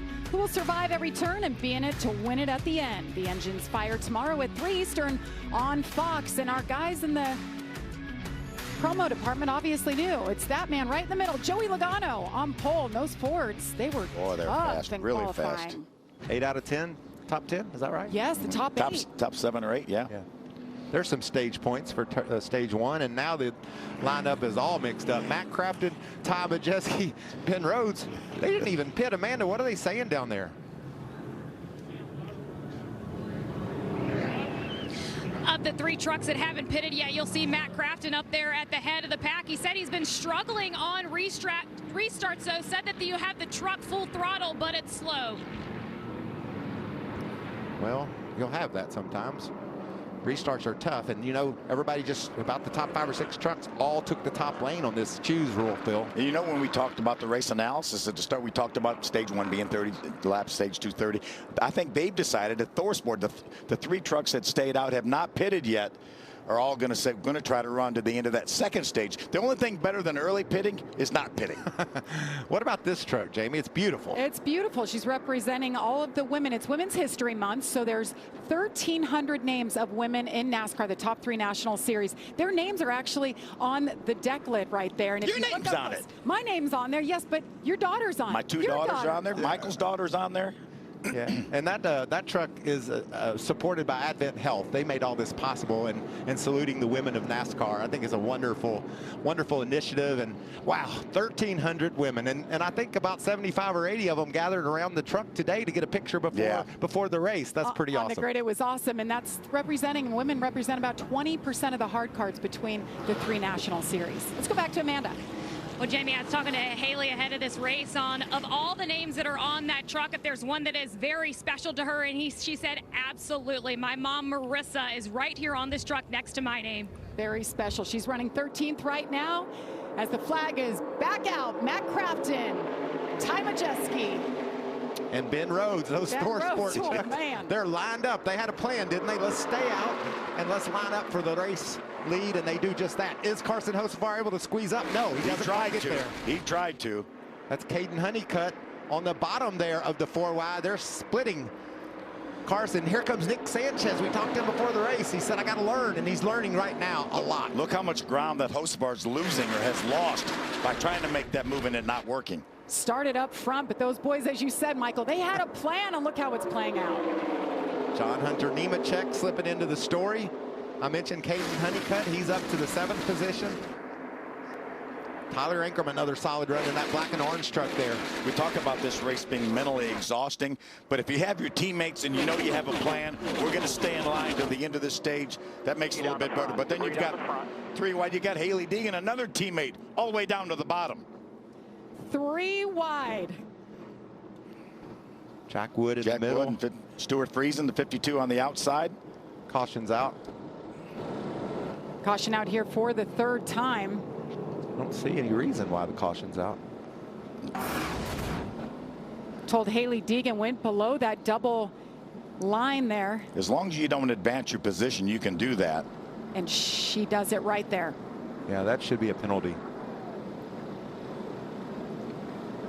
As long as she backs off and doesn't take the position, it's okay. Well, maybe the caution flag saved her. Yeah. Because that looks like she's taken the position, but the caution came out in the middle of that, and she might have already given the position back at that moment of caution. Remember, when the caution comes out in the process of a race, there's timing lines that determine the lineup, and if she was behind him, I'm sure that was the reason why they didn't penalize. Yeah, and you see her behind him right now. She is behind the 51 of Jack Wood. That was a nice 3-wide battle there. Stuart Friesen, Jack Wood, Haley Deegan. Well, let's talk more about her Women's History Month truck instead of going under the yellow line. That's a piece of ballast that has come out of one of the vehicles. That'll be a penalty. That is a no-no. That's a severe penalty. Yeah, those things aren't light. You don't want those going through the windshield. Let's hear what the 38 was saying. Way dirty up. Oh my God, I just destroyed that. Destroyed whatever that debris was. Uh-oh. Oh, it sounds like Zane Smith may have hit that. Is that on the left front corner, little damage on the left front corner? And the reason why he said he destroyed it is because it's lead. I mean, that weighed probably 20 pounds. And if it hit anywhere on his truck, you would think that nose would be tore up. I see a little bit of... Just on the very edge of the fine to splitter me. down. Maybe get pictures, but everything looks fine from here. I think that's exactly where it hit it, what we see right there. And that's a great camera shot of that right there. That shouldn't affect it all that much. They could probably tune that up a little bit on a pit stop. But that was spotter Josh Williams up above telling Zane, things look fine to me. That's great camera work by our team. You can get a good look at where it hit. Can you imagine that at 170 miles an hour? Wow. We're under caution. We'll get them lined back up. We'll be back. More action from Atlanta after this.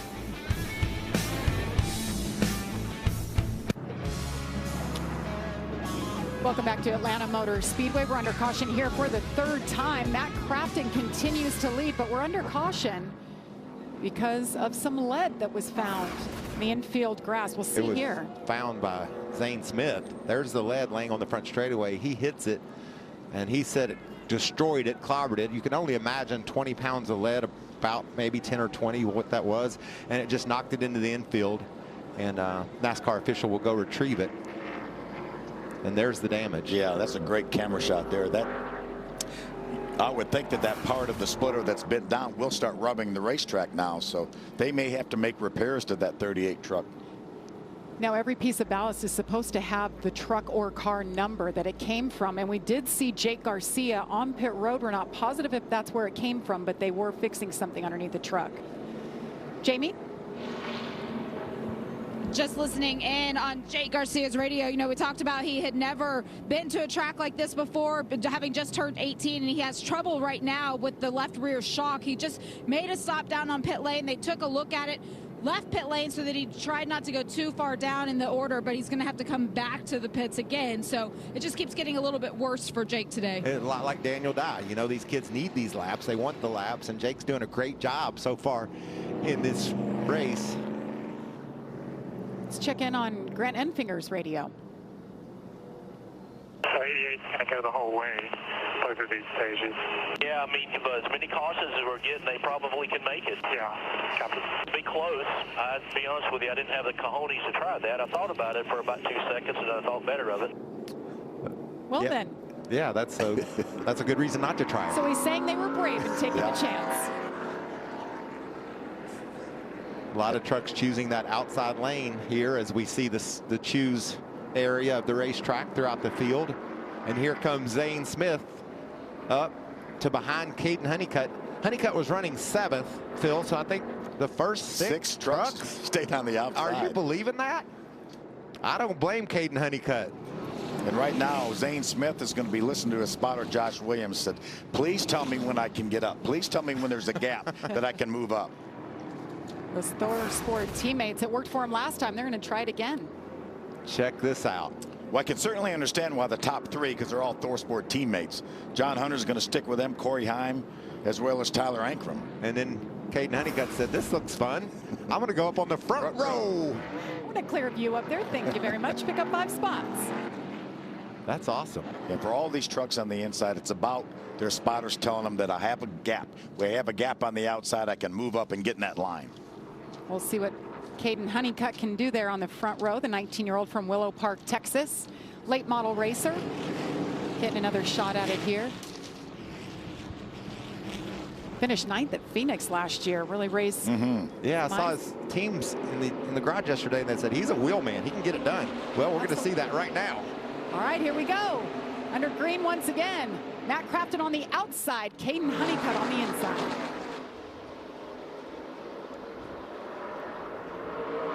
Let a truck jump to the outside to make it 3 wide. Big push from Zane Smith on the back of the 04 truck. It's going to be hard for that young teenager to hang on to, but he's doing a nice job so far. It was Raja Caruth in the 24 truck that jumped to the outside, made it 3 wide. Wow. This makes my heart rate go up, knowing how tense it is when you're in the draft and running and pushing. Push down the front here. Side by side. Here's your push. 38 still pushing even. So far, so good for the bottom. Yeah, the inside's doing a nice job right now. Bailey Curry, the 41, has joined that inside line. He's third back on the inside. He always raises your eyebrows when he gets a chance to run in something. That's a great truck that he's driving. Nice Motorsports for Bailey Curry. Look at that beautiful Menards truck, that paint scheme. So easy to see. Menards, everything that they've given back to the sport, the ARCA Menards series, the truck series. And a 20-year relationship, right? 20 years with Menard and Matt Crafton, Duke and Rhonda Thorson. You know, Duke's at home probably in Ohio, and heck, he could even be here. We never see him. He's always watching. He's got to be happy with what he's seeing right now. I was told he was driving out to Phoenix, is what I was told. Instead of coming here, he's driving out to Phoenix with Rhonda and the dogs. Uh-oh. Bottom lane trouble. Something's wrong with Honeycutt. Honeycutt drops below the line. Down the front stretch, certainly off the pace. What an amazing job that he did to hold on to that after Zane got into the back of him. Something broke. Yeah. I mean, something happened to the engine here. And he does a fantastic job. I would give him a raise for hanging onto that car. That's amazing. And Zane as well. I mean, Zane with nowhere to go, all of a sudden he slows down in front of him. And Bailey Curry paying attention as well, right behind Zane. Watch how quickly things go wrong here. Squeezing through the middle. What a great job that was by Christian Eckes. Jamie? Just such an unfortunate turn of events for Caden Honeycutt. His spotter, Joe Campbell, was still talking him around the racetrack. When we saw it, it just shut off, and that was all he could say to his team. He had to cycle back through all the power systems, get it going again. He is back under power now, but certainly fell further back when he was out there trying to make a name for himself. Heartbreaker for Caden Honeycutt. Just led his first career lap in the truck series, and then he has his engine issue. Well, he is going to have a highlight reel of a great save and a great job on a restart. That's where you get people's attention. You say, okay, this kid can get it done. Or you just tie your 3 trucks together up front for Thor Sports. And that's another good way to make a name for yourself. Christian Eckes has led 32 laps, the most today. Eckes back in the 11th spot. There's Bailey Curry, teammate Carson Hocevar just behind. Good job, use your teammate there. You know, got to wait for him when he helps you. You got the room. There you go. Work together. 32 truck. Brett Holmes just behind these two. A lot going on right now. The spotter communication, we only hear a little bit of what's really happening up on the roof above where we're sitting. Those spotters talking to each other, making deals. Hey, we're going to go here. Let's work together. Let's choose the outside, the inside. There's so much more behind the scenes. Remember, I said Raja Carew jumped to the outside, made it 3 wide. He restarted 16th, already up to the 8th spot. And I love how these guys are staying in line right now, Michael, because they will catch that front pack. Just stay in line like they are. Always a great guy to watch, Kobe Howard in that 9. He's a human highlight reel. I've seen it many times. See what happens here where he goes to the out. Oh, did he get a little bump from behind Nick Sanchez? Is that where that all went wrong, Phil? I don't know. I saw the 9 get into the 19 of Eckes. That's Colby Howard in the 9. There's multiple near misses. How in the world are these guys saving these trucks today? We've seen some good ones, Jamie. Still there, still there. You mentioned Raja Carew. He needs to have a good race today. He's off to a little bit of a slow start. They show great speed, but he's finished 29th in the opening 2 races of this season. He sure is doing a nice job here. And he did a nice job in his first race at St. Louis last year. Finished 11th. We thought, man, this kid's going to have a bright future. More this time. Carew's shown 8.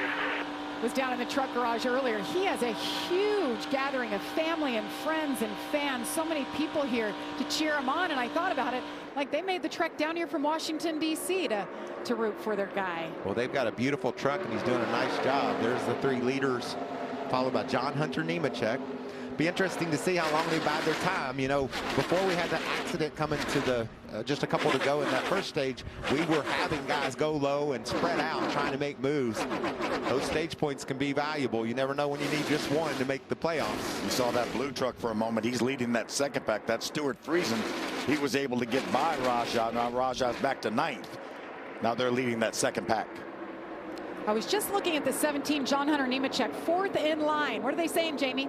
Well, an interesting thing about that is he is the first one in line that has made that pit stop. He took 4 tires back on lap 26 in the first stage of competition. I just checked in with his crew chief, Bill Wilburn, and asked him what kind of wear they saw when they took those 4 off. And he said, you know, there's a little bit of wear, but with the way this race is going, they're not sure if they're going to need tires again. So we could see that come into pit strategy as we get towards the end of this race. John Hunter Nemechek, double duty today. It's a long day here at Atlanta for him. Remember, the Xfinity Series is coming up right after our race today. Keep an eye on that 52 truck of Friesen. Made another move. He brought that second pack up to the first pack and made a pass or 2. He's up to 7th now. Got 4 to go this time by. If you're going to try to make some moves, it's time. Christian Eckes, he won that stage. I said, look what you got. You got to start in the middle of the pack. He's not gone very much anywhere. Let's listen to Ty Majeski. I think Ben's going to go with Craftsman. I don't think he's going to go with me. What do you think? I don't think so either. But we're going to have to try to make a move here late. It's going to get dicey here. He's trying to talk to his spotter, and he wants some reinforcement. I think I just want to stay behind Matt and not take a chance on pulling out and having Ben Rhodes not go with me. I think that's probably a smart move. I think that would be the lesser of 2 evils. If he pulls out and Ben doesn't go with him and nobody goes with him, then he could be freight trained all the way to the back of this pack. It might be wise to do whatever you're going to do coming off turn 2. Maybe try to lay back a little bit onto the front bumper of Ben Rhodes and get that push toward Matt Crafton to make that type of move. As a drafting guy, you know, you're not just flat out wide open all the time. You're always playing with the throttle, trying to check out those gaps. And that could be what John Hunter, the experienced John Hunter Nemechek, you saw how far behind he was and what a run he got. And now that might just be a test run, Phil. He fell back 4 or 5 truck lengths. He made that test run. He said, okay, I'll see how long I've got a little momentum. I see how long it took me to get there. Yeah. We'll see if that plays out. I was talking to Ben Rhodes yesterday, and he said he ran about half throttle in the middle of the pack. The guys running up front are just trying to manage the distance, mostly running full throttle. Ben said you can run half throttle in the middle of the pack. See the gap? He's doing it again.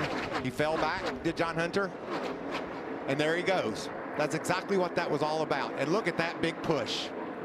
Final lap of stage number 2. Matt Crafton looking for his first stage win since 2020. The pressure's on, though. The 17 John Hunter Nemechek.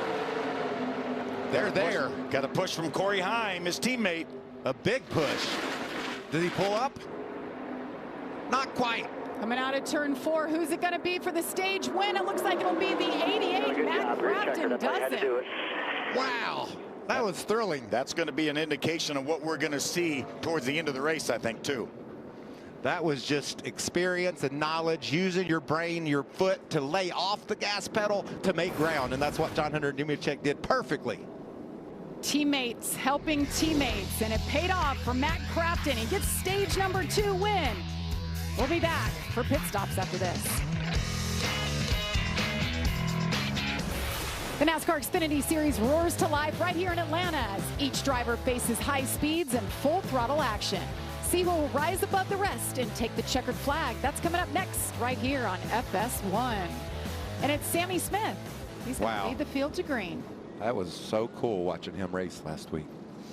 He's one to watch. He's going to be around, I think, in this sport for a long time. We get to see these kids, teenagers, come and win on these big tracks. Never would have thought that 20, 30 years ago when we were coming up, Phil. Jamie, we saw how good he was in the ARCA Series last year, and man, he just, and then he got a few starts in the Xfinity Series, was very, very fast, and boy, did he put it together. He did at Phoenix last week. Well, pits are open. And it is the veteran. We keep talking about the kids, but the veteran, Matt Crafton, wins the stage. He's coming your way, Amanda. Well, as Matt Crafton comes down, you're also going to see the 99 of Ben Rhodes make his way down to pit as well. He's one of the teams that has opted to stick with the analog dashes this season. Didn't want to miss with that digital dash and said he thought this would really help him today on this tricky, long pit stops, but said that the truck felt great, felt even better as some of the fuel load burned off. But there you are. There's that leader, Matt Crafton. His team told him excellent job on picking up that stage win. It's going to be 4 tires for Matt and 1 round out of the track bar. Jamie? Also coming down pit lane will be Ty Majeski for his first pit stop of the day, as well as John Hunter Nemechek for his second. For Ty, he needs a couple of chassis adjustments, so they're going to take a couple of extra moments, as well as 4 new tires for him. For John Hunter Nemechek, the number 17, he's angled out just a little bit. Wanted to give a heads up to the crew for that because the number 30 is put in front of them. Who's also coming. Very quick pit stop for John Hunter as he only took 2 tires. Thank you, Jamie. The race off pit road. Little contact on pit road there as well, Jamie. Yeah, the second time in a row. It's a crowded little spot. Pretty narrow. John Hunter Nemechek there. 2 tire stop up. I think Brett Holmes maybe was part of this, and Sanchez, or yeah, I saw Brett Holmes turn sideways. See a lot of damage to the right front corner of Sanchez's truck. Yeah, there's Brett Holmes. He was, I think, pulling in when Nick was trying to leave. See him pulling out the fender on the left rear. Here's the contact. See, Brett's coming in this pit. Pretty significant contact right there, and that's the problem when you come and do fuel only. You have you're going to leave before the other trucks get to their pit, and it's really up to the crew chief to say, okay, you can go now, or we got to watch out for the 32, whatever the case may be. They continue service on Brett Holmes' truck. As you see Nick Sanchez, they were able to pull that fender out.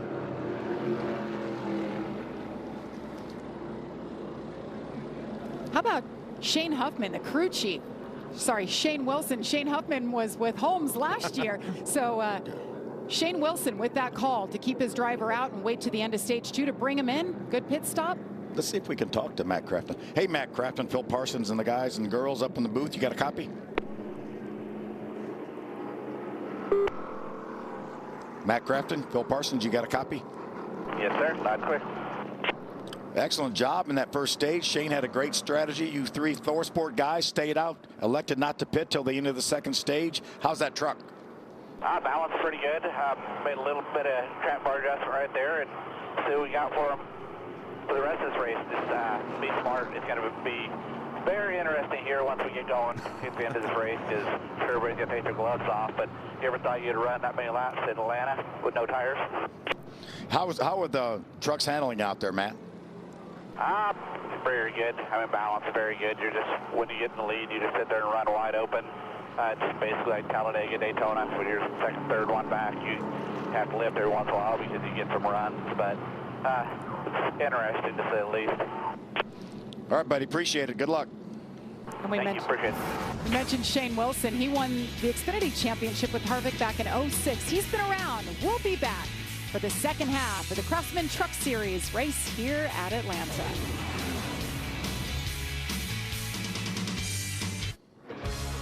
Welcome back to Atlanta Motor Speedway for the Freight Auctions 208. We hope you're enjoying what you're seeing so far as we get ready here for the second half of this race. And we've got people all over the place watching this race right now, Michael. Yeah, I've got a Fox reporter, Tim Duggar. He's on the 98 truck, and he's in an undisclosed location having a beer and watching the truck race today, so that's a lot of fun. I believe that is Dale Earnhardt Jr. Cheers, Jr. There's Duggar's livery on that truck. Beautiful picture of his face on the hood. He's got a new song, You Might As Well Buy a Bar. He's not here supporting his truck. He's with Dale Jr. at an undisclosed location. I'm here supporting this truck. There's my buddy Tim Duggar. You can listen to him on Apple Music. That's just a good-looking truck, man. I love how cool the ThorSport trucks look today. Duggar's so into racing. Doesn't he do iRacing? He does iRacing. He does concerts, a lot of the races. He's everywhere.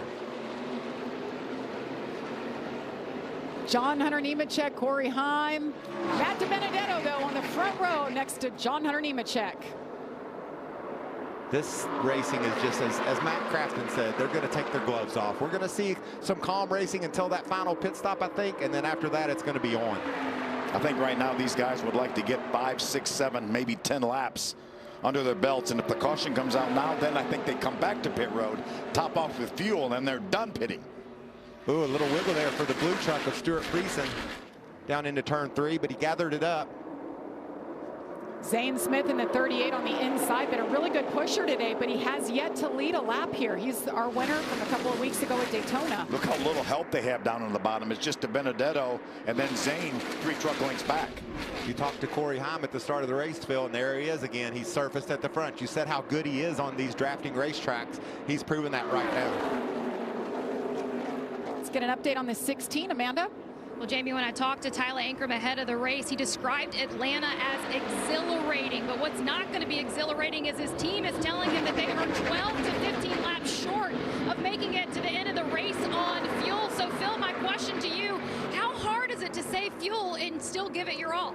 Well, you don't have to save fuel. That's the good thing, because they know they're going to have to stop. They know everyone's going to have to stop. Again, they need to go at least 6, 8, 10 laps. And then I think everyone would be in their window, because they know the 3 ThorSport trucks ran over 60 laps plus pace laps and a couple caution laps. So they know if they can get to about 60 laps to go, then they should be good. A lot of action on this lower lane. Guys trying to pull down and help one another, but look at the speed up top. There just isn't anyone making gains down at the bottom. Nick Sanchez, after the trouble on pit road, has rallied and now is a part of this lead draft. How about Matt DiBenedetto? Started on the front row, dropped all the way back to 13th. As you guys mentioned, there's just not enough help, not enough energy on that inside line. But they're going to keep trying, Jamie, and eventually they're going to get enough help down there where it's going to happen. But I think right now I'm kind of a fan of just chilling, Phil. I want to not worry much about it until you make that pit stop you talked about, and then make sure you're in a position. Unless I'm up front and I'm going to be defensive and I'm going to make sure I keep my track position. But if I'm back 10th, 12th, I'm not going to worry much right now. Nick Sanchez in the 2 truck had that damage on pit road. He's back to 17th now, Jamie. And they've really been able to make something with that mistake. So when they came into pit lane, their only intention was to take 5 seconds of fuel, get them what they needed. After that contact, they had to push him back, lost any of the track position they would have gained. So they did make another stop on pit lane. He took 4 new tires, started this restart in 25th. He's all the way up to 17th right now. And he's very confidently said to his team, don't worry, I'm going to make some moves here, guys. We talked to him earlier about learning and getting in the draft and getting in different positions. He's learning a lot right now. Yes, he is. He's had to really rally after that problem on pit road.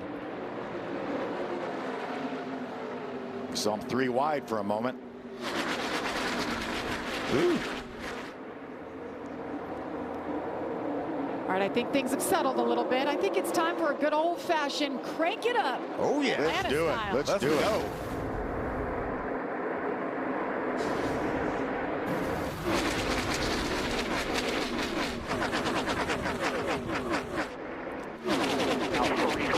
Entry to center, they get back to you about a quarter ways. Good gap behind him.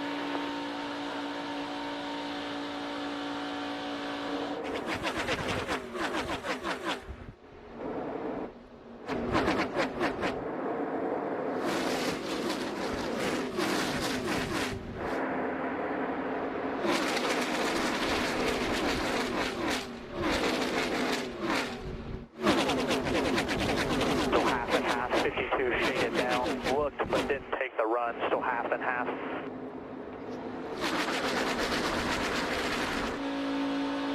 Each other, half by half. Tight front, tight to you. Don't get hung with him. He's looking inside.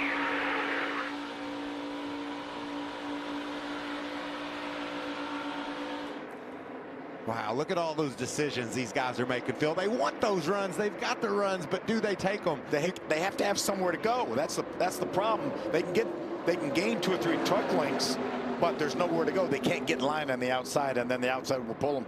New crew chief on board for the 52 is Stuart Friesen this week. Blake Bainbridge now is the crew chief, having a great run here. I talked to Stuart yesterday. He led the most laps here a year ago, as I mentioned, but he also said he loves this place, and he just felt like they needed something different, a fresh change. Chris Larson, team owner, Trip Bruce manager, they just got together and made that move. Ooh. Oh, that was close, son. Yeah. Chase Purdy, the 4, looked like he got into the 16 of Ankrum. I think Blake was Rusty Wallace's crew chief in the Busch Series back in the day. And so a lot of experience. Right? For Stephen Wallace. John Hunter Nemechek continues to lead here. He was solid last year. Can he hang on, though, and bring it home with a victory? Stay right here. You won't miss a thing. We're going side by side.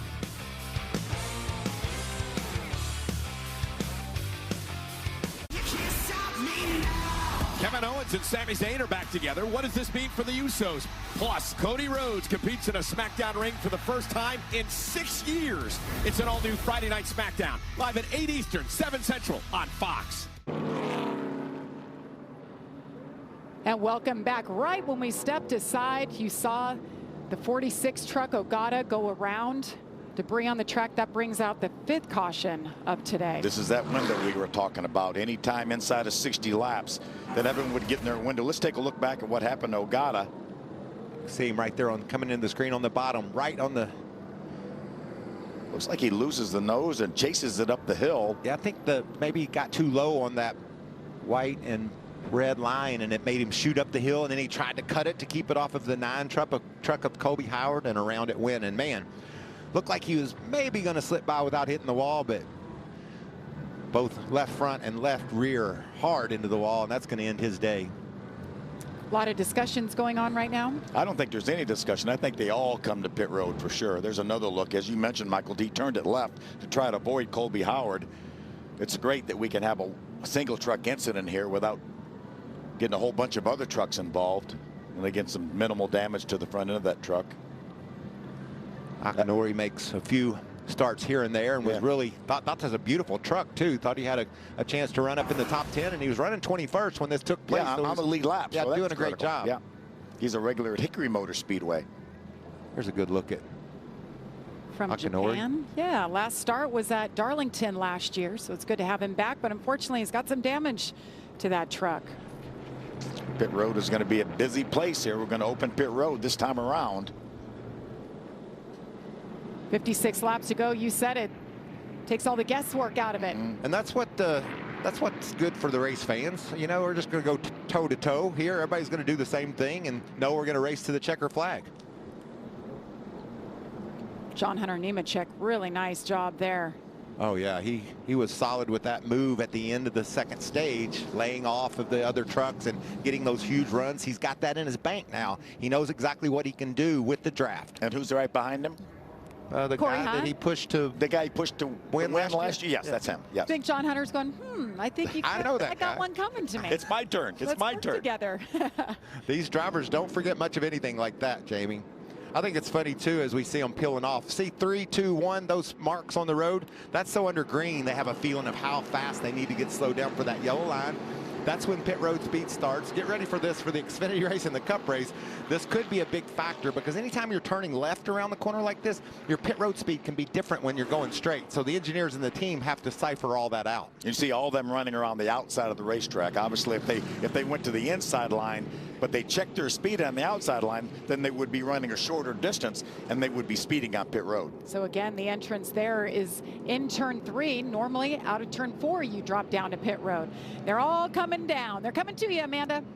Look at that long line of trucks making their way to us. I'm going to start with the 16 of Tyler Ankrum. Phil, you were right. They did not have to wait long to get that fuel. It's going to be fuel only on that truck. Feels good.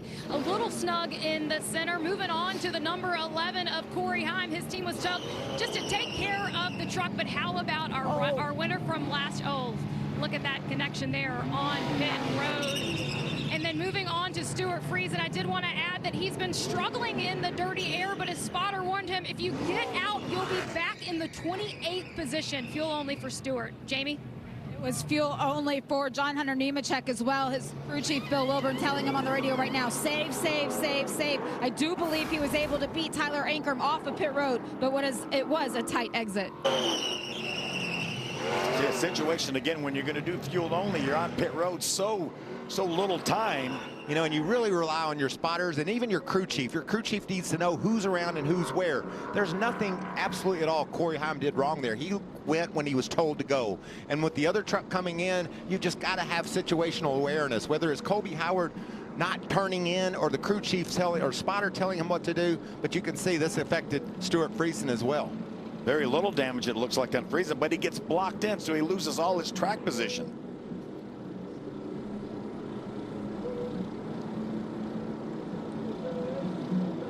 Wow, look at that. What a battle off pit road. Now he'll choose the outside. That made his life a little bit easier. Did it for John Hunter. And I'm sure Ankrum will pull right in behind him. Yep. They'll line up behind him on the outside. There's been contact every pit stop today. But you guys are right on it with the strategy, the different calls. Timing is everything. We'll get back to racing action. 54 laps to go here in the Craftsman Truck Series.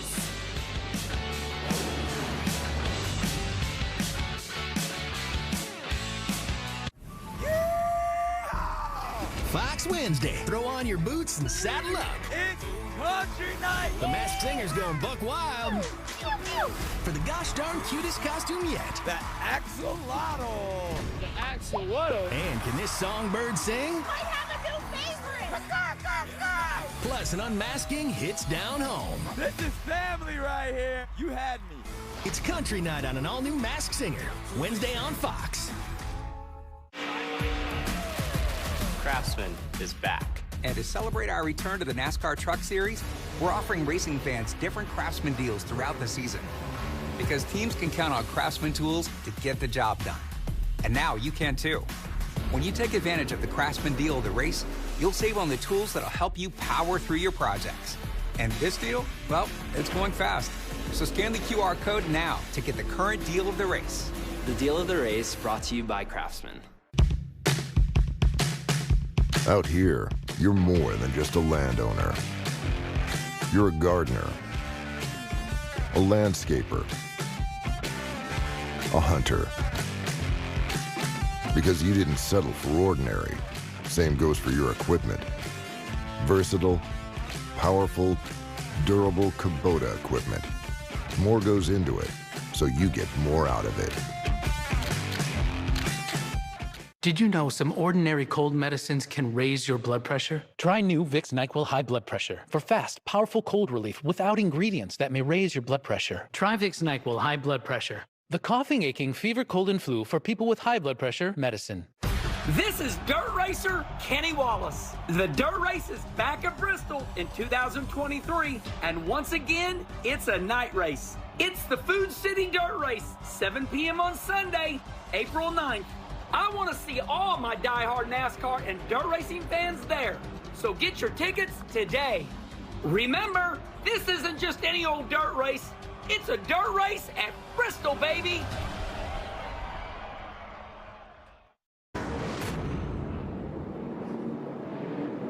Wow. There it goes again, lining up on the outside. Everybody wants the outside. Who's going to be the first taker to the inside? Is that Chase Purdy in the 4 truck? Chase Purdy in the 4 lining up next to John Hunter Nemechek, who used to drive the 4 truck. But the 4 is now a Chevrolet. That's it's not right. a Toyota That's anymore. right. So they're no longer teammates. You better have your playbook out when you're trying to figure all this out. There's a lot of moving parts and pieces this year, but this guy, Bama Buggies, he's been solid all day long.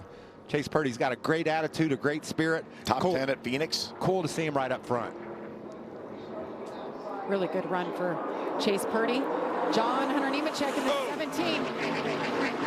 Look at the damage on Corey Heim. Corey Heim's damage is more than likely going to be terminal.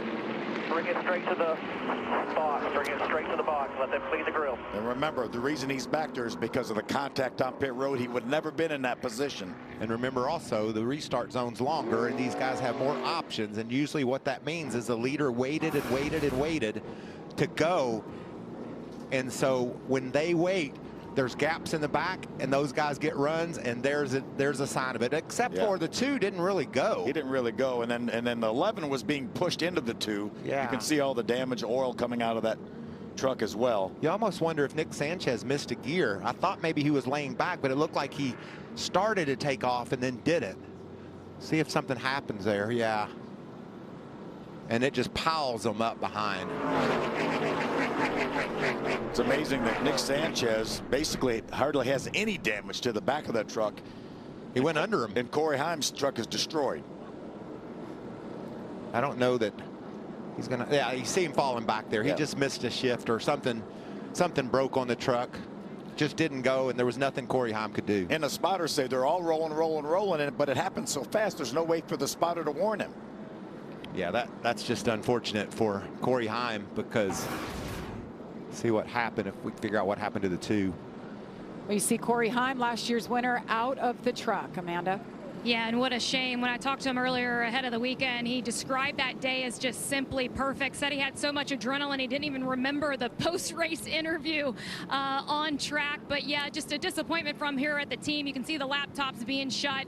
Gloves are being taken off, so you know that the 11 is done for the day. He did relay over to the team that he thought Nick Sanchez probably missed a shift ahead of him, and just unfortunate getting into the back of that truck. See Scott Ziffidelli, his crew chief there, packing it up. Yeah. Thought they had a good truck, wanted to repeat here. They were in a perfect spot.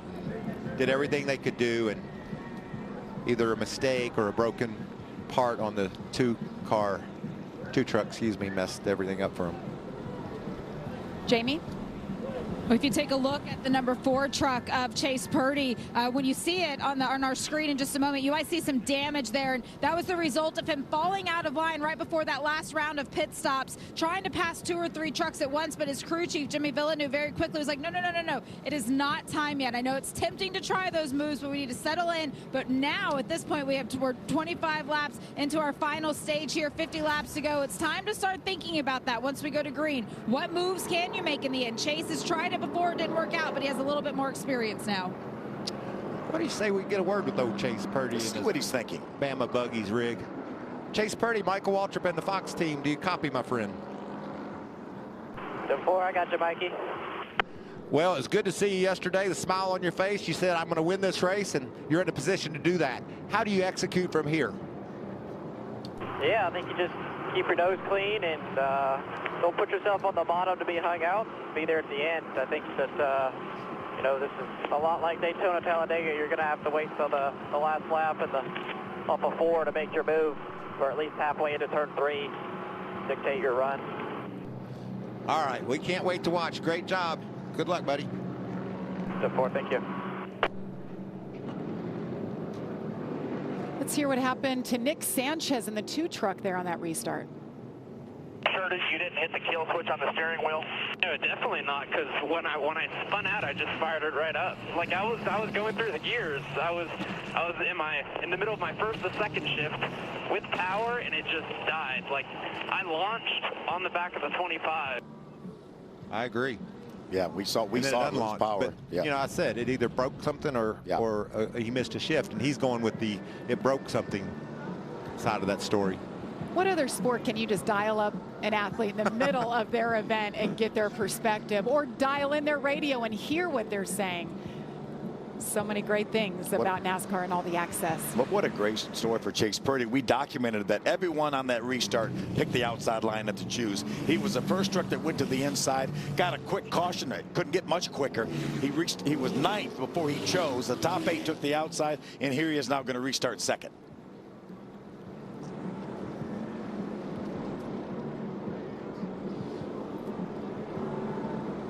All right, 49 laps to go. We're going to step aside. You won't miss anything. Stay with us. Who will win today's race? John Hunter Nemechek? Could it be Chase Purdy? Stay with us.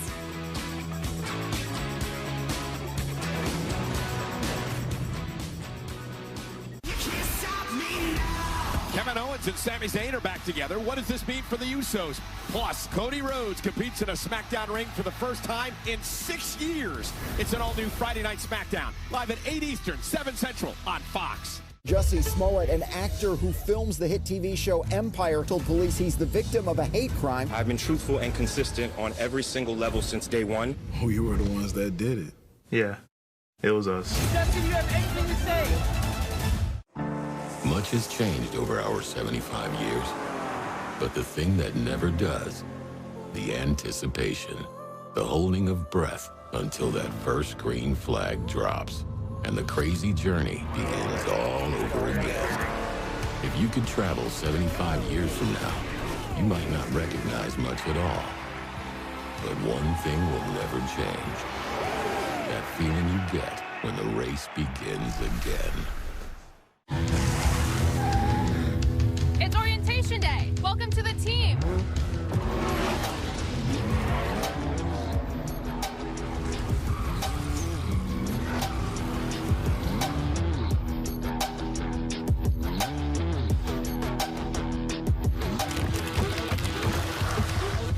Who wants to race? I like this team.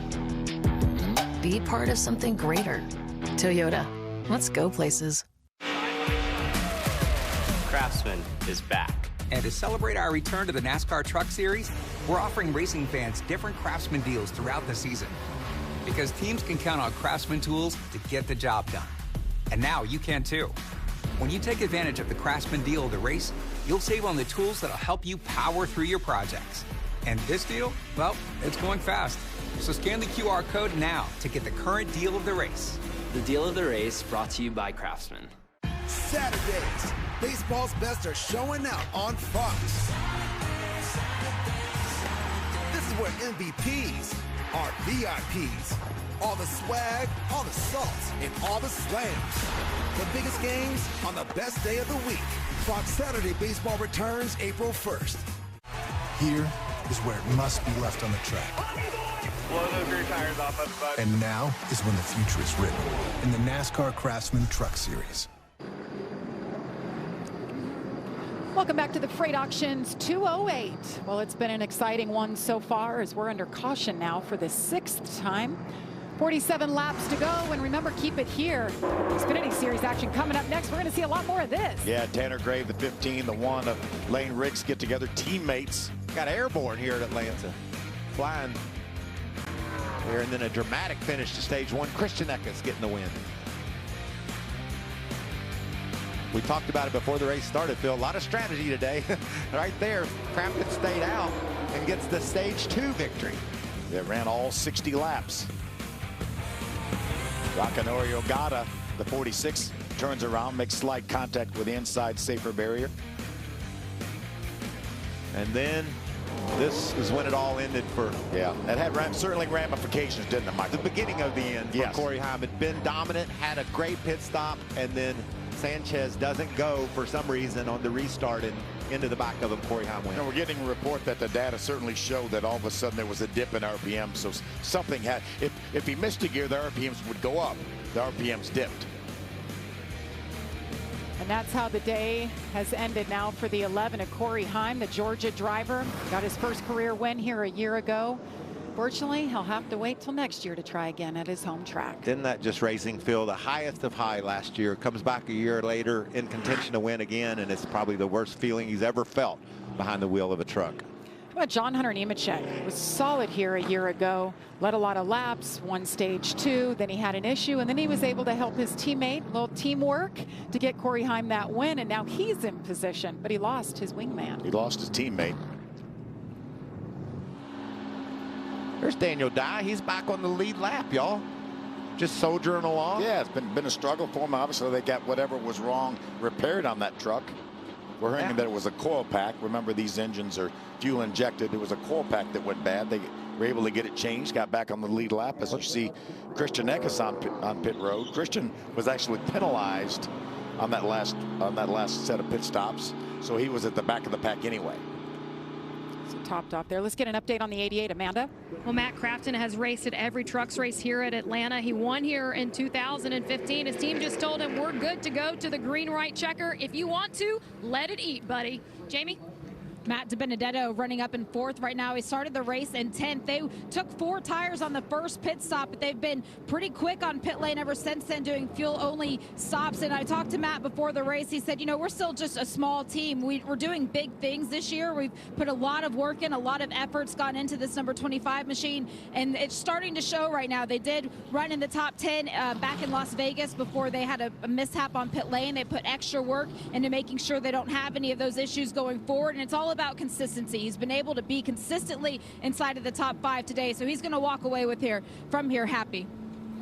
Yeah, I talked to him, Phil, yesterday, and he was already happy. He feels good about his team, feels good about where he is mentally with racing the Truck Series. I'm looking for a lot out of Matt and that team this year. Yeah, Matt DiBenedetto looking for his first top 10 of the year right now, running top 5. So we'll see if the 25 can hang on here. Let's see if we can chat with our leader. Hey, John Hunter Nemechek, Phil Parsons in the box booth. You got a copy? Yeah, I got you, Phil. Well, Jamie and Michael and I are talking about how good your truck was last year, and you helped your teammate go to victory lane, and that same teammate was behind you same teammate from last year. Corey Heim was behind you for a large part of this race, but you've lost him now. What's your strategy? Try and stay up front. Do whatever we can to stay up front. But the guys at Tricon Garage have definitely given me a fast, bullet Toyota Tundra here today, DRD Pro. So just excited to be back in the Truck Series for one more time this year. Try and go get a win out of it. How was the racetrack, John Hunter? Is it similar to last year? Did it lose any grip? What are you feeling out there? I can't exactly give you my secrets. Hopefully they go and transfer over to the Xfinity race later today. So all I can say is I have a really good truck right now. All right, buddy, doing a great job. Appreciate it. And he mentioned it right there. He doesn't want to give away his secrets because he's got another race coming up. He's the only double-duty driver doing the Xfinity Series. And by the way, he's starting on the front row. And there's his Xfinity Series car and his team getting ready over there. I'm sure keeping an eye on what their driver's doing on this side of things. Well, Corey Heim is out of the race. Let's check in with them. Hey, Corey. See, you got the headset on there. You've been checked and released. Hate it for you. I know you wanted a repeat. What happened there on that restart? Typically, once you get through first gear, I kind of look in the mirror and, try to block and make sure. I saw Zane was behind me. He's pretty aggressive, so I want to make sure he wasn't going to jump me at the line. And next thing I know, I looked back, and the two, I don't know what happened. I mean, unless I just formed a really big run on him, but I think he had an issue. So really unfortunate for Tricon and my Safe Flight team. We had an okay truck today. We kind of got behind on pit road and the sequence before that. So if we still would have been up front, obviously that wouldn't have happened. But, team effort, and we'll move on. Corey, tell us what happened on pit road from your perspective. Just with the fuel only stops and you only being on pit road for like 2 seconds, it's really hard to judge who's coming in, who's coming out, and it's just a communication thing between our team and the 9 team, and could have definitely been resolved in an easier way, but that's how it goes sometimes. Well, Corey, you're doing a great job. You got to be so optimistic about this 2023 season and the fact that you're going to win a lot of races this year and run for the championship. Yeah, I mean, today sucks. I mean, it's definitely a bummer, but, I definitely have a good team under me in Tricon, and Scott Zabadelli, we're going to work it out and move on and be better. Thanks for your time, Corey. We'll see you at Circuit of the Americas next week. All right, thank you. Turning left and right. Next up, that's next week, 1:30 Eastern, right here on FS1. Yeah, when you say 3 and 4 wide here, we could say 8 or 6 or 8 wide. Turn one at Dakota. That's one of the coolest views, the coolest things to see all year long. I can't wait for next weekend. All right, this has been fun to watch. The Choose, they do the same thing? Yes. And now some people may have seen how Chase Purdy and Matt DiBenedetto parlayed that inside line into some 7 in a row. Only 7 this time. Outside. Only 7. Jack Woods, the first guy in that number 51 truck to drive up toward the front. There you see Jack. Jack had such a great run going at Phoenix last week, didn't he, Jamie? That looked like he had the best car. Looked like he was going to win that ARCA Menards race and got taken out. Yeah, I love that he's racing in the ARCA Series when he's not in the truck, because obviously he's sharing this 51 with Kyle Busch.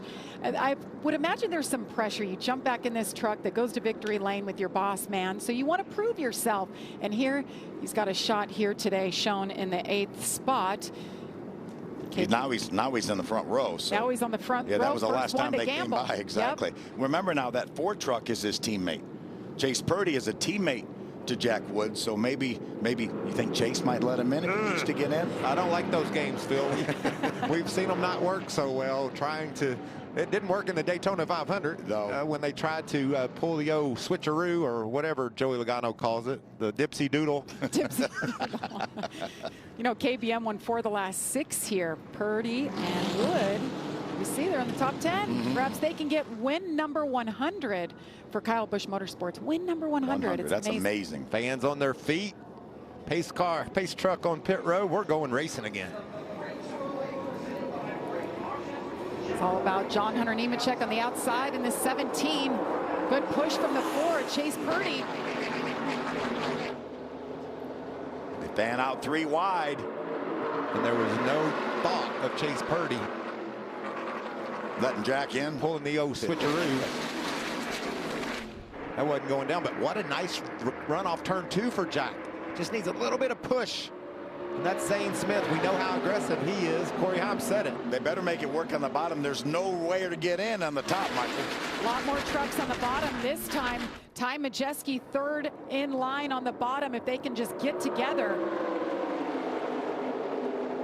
Outside line just way more organized than the inside. They're 3 wide down there now. Sorted out into turn 1. Whoa.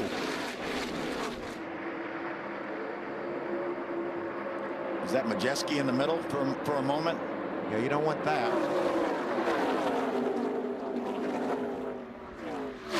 Scott's hanging in there better than we've seen other trucks do that.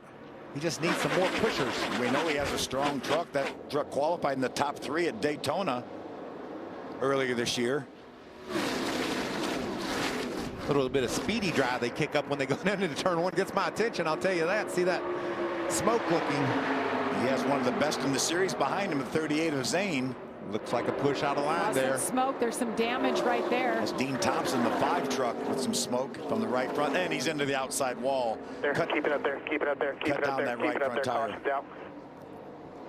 Yeah, you saw the debris going flying off Jack's truck. Was he running? He was running 13th at the time. It looked like one of the Thor Sport trucks kind of went out of line off turn. See what happens here. It's coming out of turn 2. You see the 5 truck there in the middle of our screen. Oh, Lawless Allen squeezes him into the fence. And that's going to cut a tire down. That's such a shame. Yeah, he gets into turn 3 and the tire's going to go down. Right front tire's going to go down. I mean, he didn't do anything wrong. He just tried, you know, just close racing and gets cut off and it put him in the wall. There's a lot more take and a lot less give when we get inside of 40 laps to go here. I'd be surprised if they can affect repairs enough to keep that tire from rubbing and blowing out again. He's coming down pit road.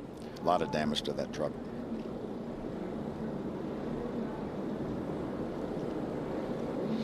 Well, Jack did a really good job. He stayed up in the 4th spot. I bet you restarts on the outside this time. What do you think? I think so too. He made up that ground. But it worked. Yeah, that's right. Yeah, just like it did for Purdy on the previous restart. You're right. Interesting game these guys are playing. We're going to go Xfinity racing this afternoon and then Cup racing tomorrow. Will it look a whole lot like this where these restarts will be primarily chosen on the outside? Well, I have to believe so, don't you think? A lot of kids out here today. So many campers. The infield is just absolutely packed. It's a doubleheader here. Yeah, it's a great day for NASCAR. Doubleheader in Atlanta.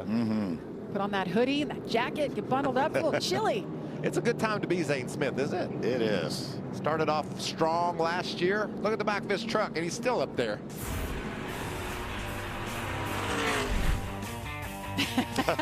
Love that. Well, it's a mirror of last year. Only Started better. off the season, yes. Yeah. Yeah, remember he was 2nd at Las Vegas last year, was DQ'd for an illegal lug nut, which was really not a competitive advantage. Certainly against the rules and oversight by the guys, but no such bad news last time out in Las Vegas. He held on to that 2nd spot. And a little redemption, I think, for Vegas, and he was able to come back and finish 2nd behind Kyle Busch. And I think we're going to hear a lot more out of him. Oh, it's a bluebird. He's trying to hold on tight. Yeah. Beautiful little bird.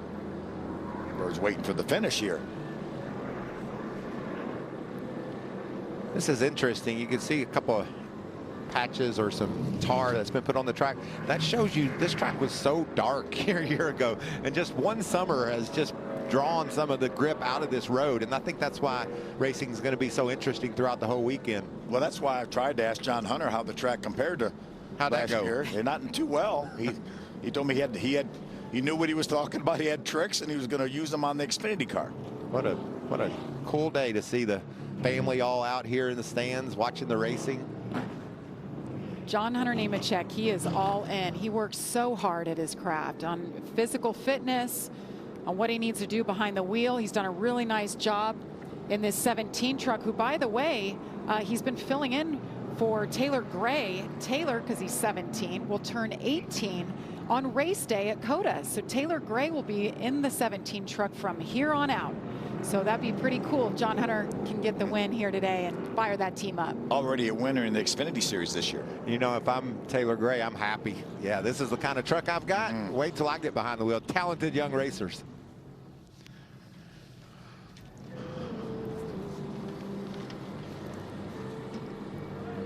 Pace truck continues making his way around. Well, we promised it would be exciting. We'd have a lot of action. It'd be a super speedway style race. What do you think so far, Phil? I think everything we talked about is lived up to. We saw the strategy. We talked about pitting early. The only reason to do better than that is not pit at all, and that's what the 3 ThorSport trucks did. Again, once they got in their window in the 3rd stage, they all came to pit road. They don't have to pit anymore, so we're going to battle it out to the end. I've got breaking news. It's just going to get more and more intense. Every lap that goes by, these guys are going to push and shove, and they won't just settle for being on the low line. They'll try to crowd their way into the upper groove. So the action will definitely pick up, but also love learning. We saw John Hunter Nemechek do that at the end of that 2nd stage, fell off the truck ahead of him.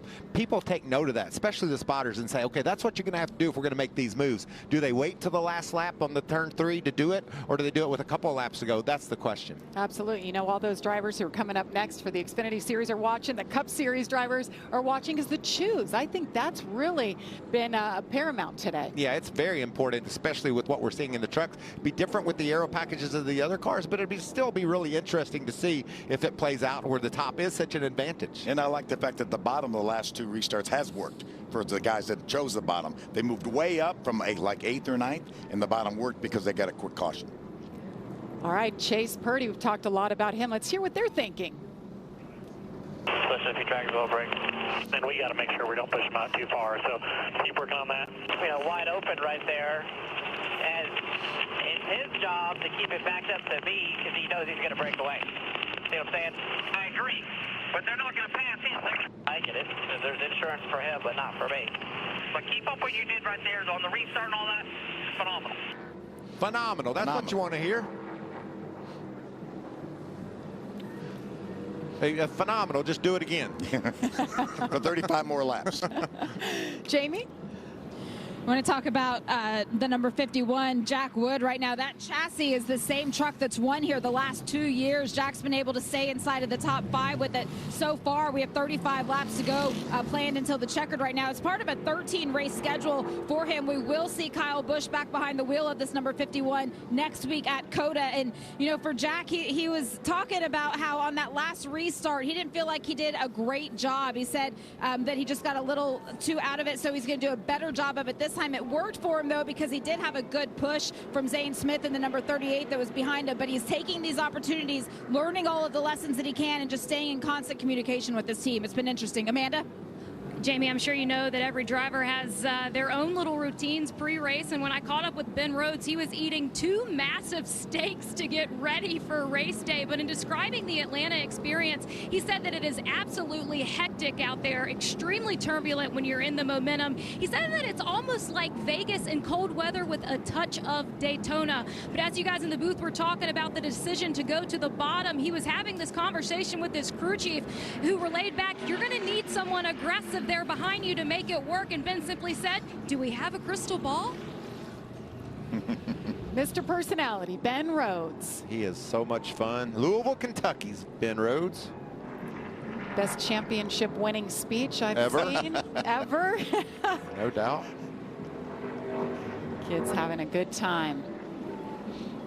Well, that was interesting about Jack Wood, and he wants to do a better job on this restart. Let's see. Oh, and Jack Wood once there he again. went from the 4th position, and Matt Crafton's going to come along with him. Got about his least experience and the most as you could have lining up 1-2 on the bottom. We'll see how that plays. Well, they know that 51 truck is fast. We know Matt Crafton's truck is fast as well.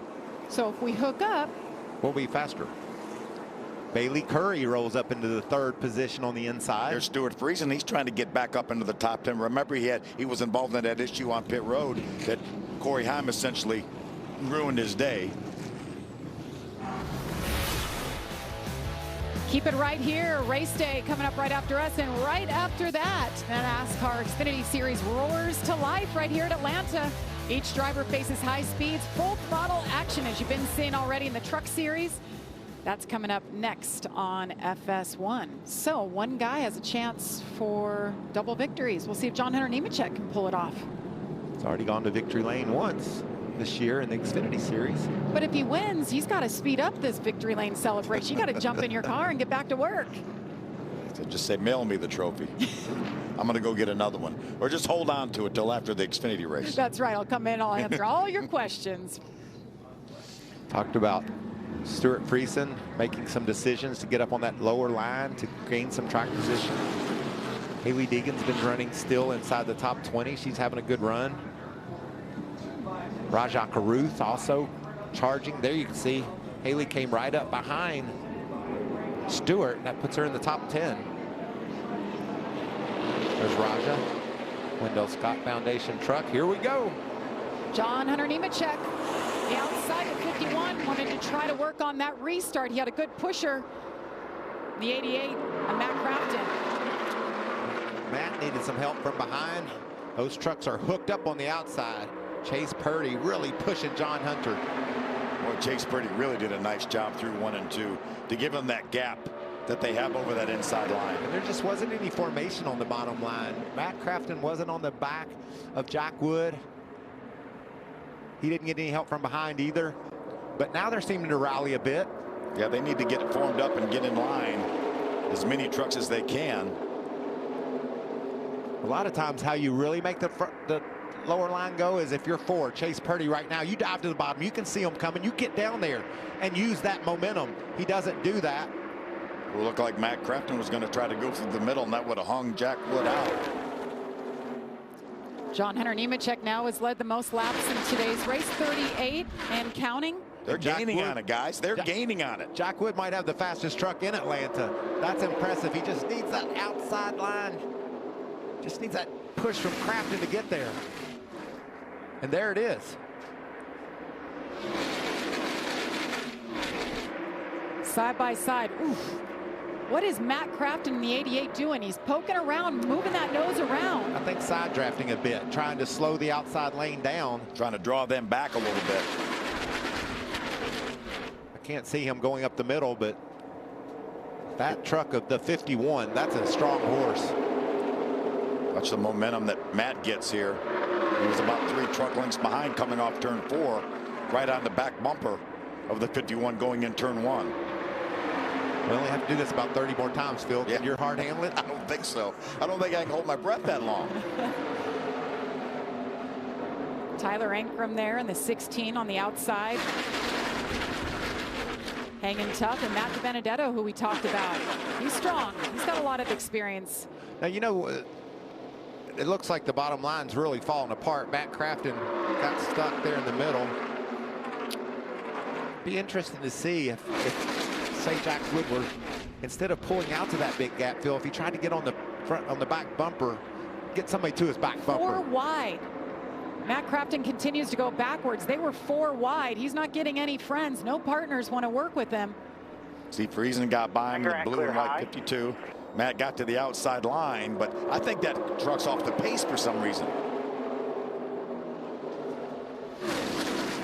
Jack now has the 41 of Bailey Curry. Push, but he can't quite go anywhere. It's all falling apart down there. Yeah, there's Friesen. Let's see if Friesen stays down there with him.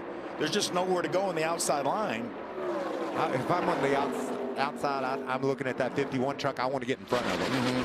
I think I can get there if I get in front of the 51. Yeah. He just keeps hanging in there with very little help. Yeah, I don't want him to think about getting in line in front of me. Off in front, it's going to close. Christian Eckes has been buried this whole race. You can hear him backing off, just pedaling the throttle in that draft. Clear bottom. You're able to stay up with him by running part throttle. 2 tight with you now. Tight. 23 tight with him. The 2 is going inside. 23 with you. So much information is relayed from the spotter stand, just so you know your surroundings. Be smart. 23 with you. Christian Eckes was so happy, led all those laps earlier from the start of the race. He took charge. Strategy got him off just a little bit. Here comes Jack Wood.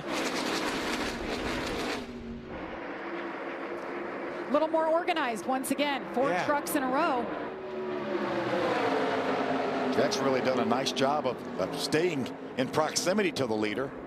Well, he's done a great job, and that's a fast truck, and that's a good combination to have. Look at the fourth truck in line on the inside. The two. Nick Sanchez. He's back. Oh, Curry jumps to the inside.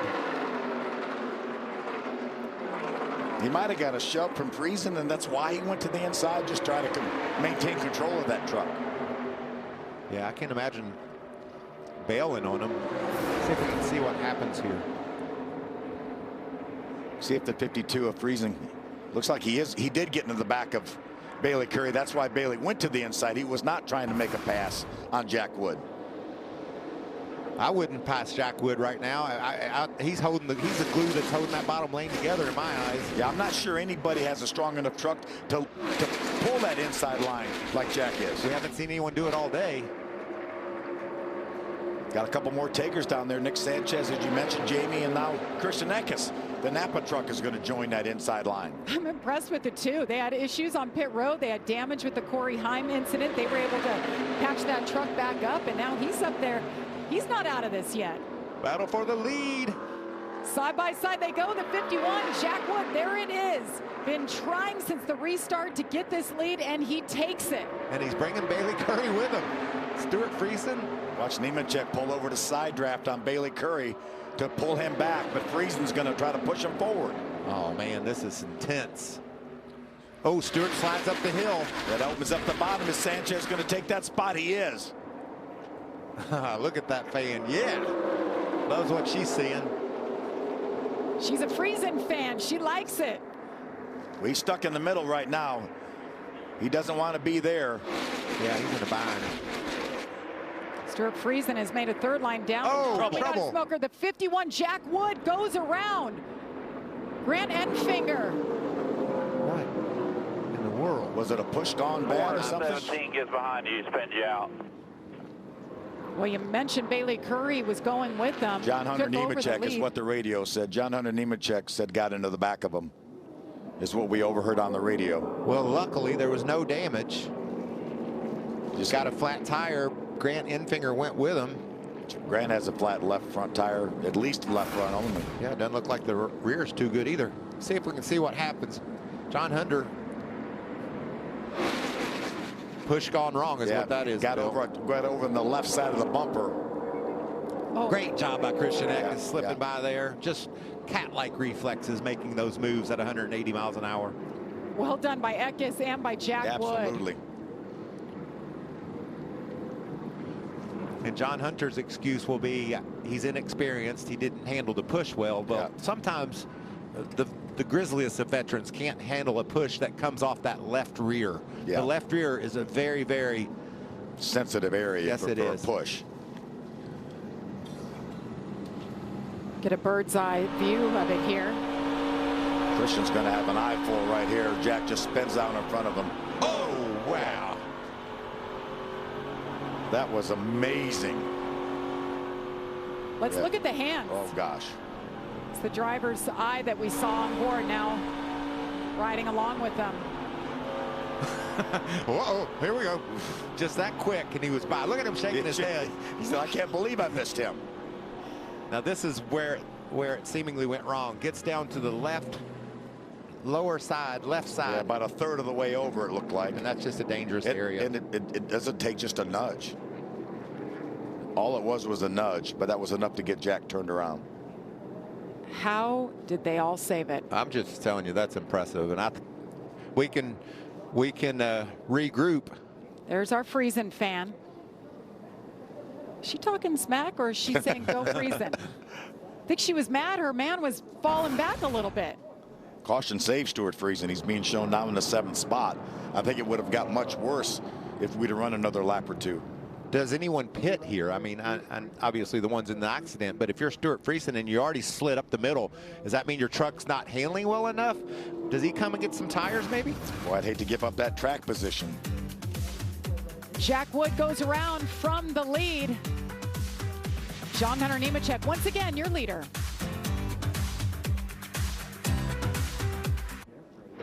Welcome back to the Craftsman Truck Series. 19 laps to go here at Atlanta Motor Speedway.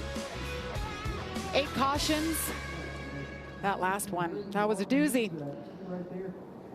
Hey, he didn't change clothes yet.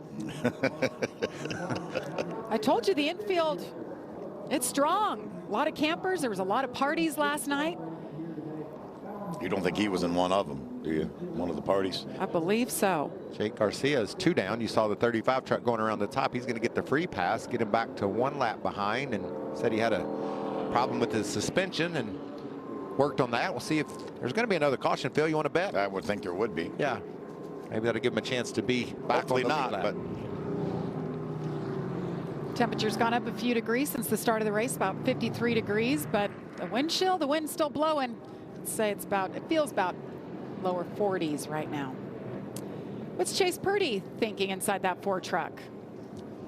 Unless the 17 wants to make an alliance here. No way. We're going to win this race. I don't want an alliance with that guy. No, I'm just saying until we get to that point. Interesting.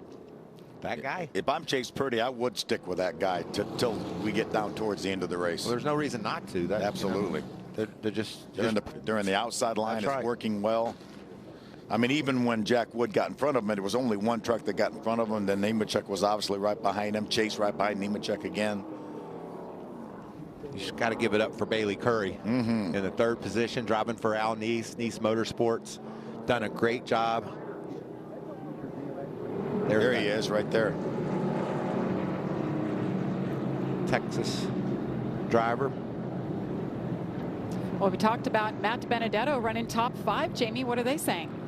Well, in that last green flag run, Matt DiBenedetto was back behind Tyler Ankrum in the number 16 and was a little frustrated over the radio. He said the reason that Jack Wood was able to build up that lower line and get to the lead of the race was because Tyler Ankrum wasn't staying close enough in the line that he was in. So he's trying to, you know, communicate a little bit. We got to stay bunched up. We've got to work together here if we're going to stay in a line. But certainly once they choose, he's got some things on his mind. And sometimes your truck's not able to do that as well. He could have some issues that's keeping that truck from really tucking up on the truck in front of him. But a lot of times you don't care about all that, Phil, nor do you understand it. You just say, why don't he keep up? I'm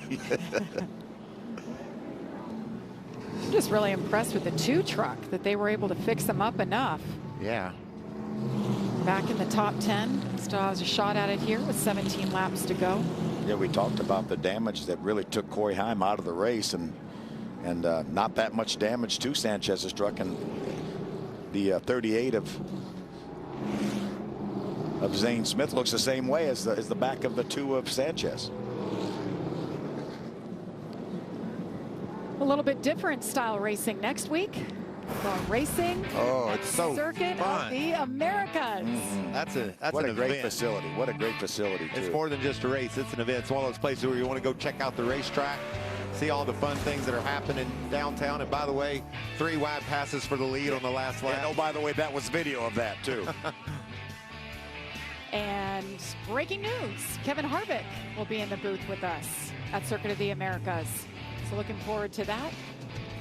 Kevin's doing a nice job in his farewell tour, running really, really well. How cool was Thought that? he was going to win Phoenix. How cool was that at Phoenix? Yeah.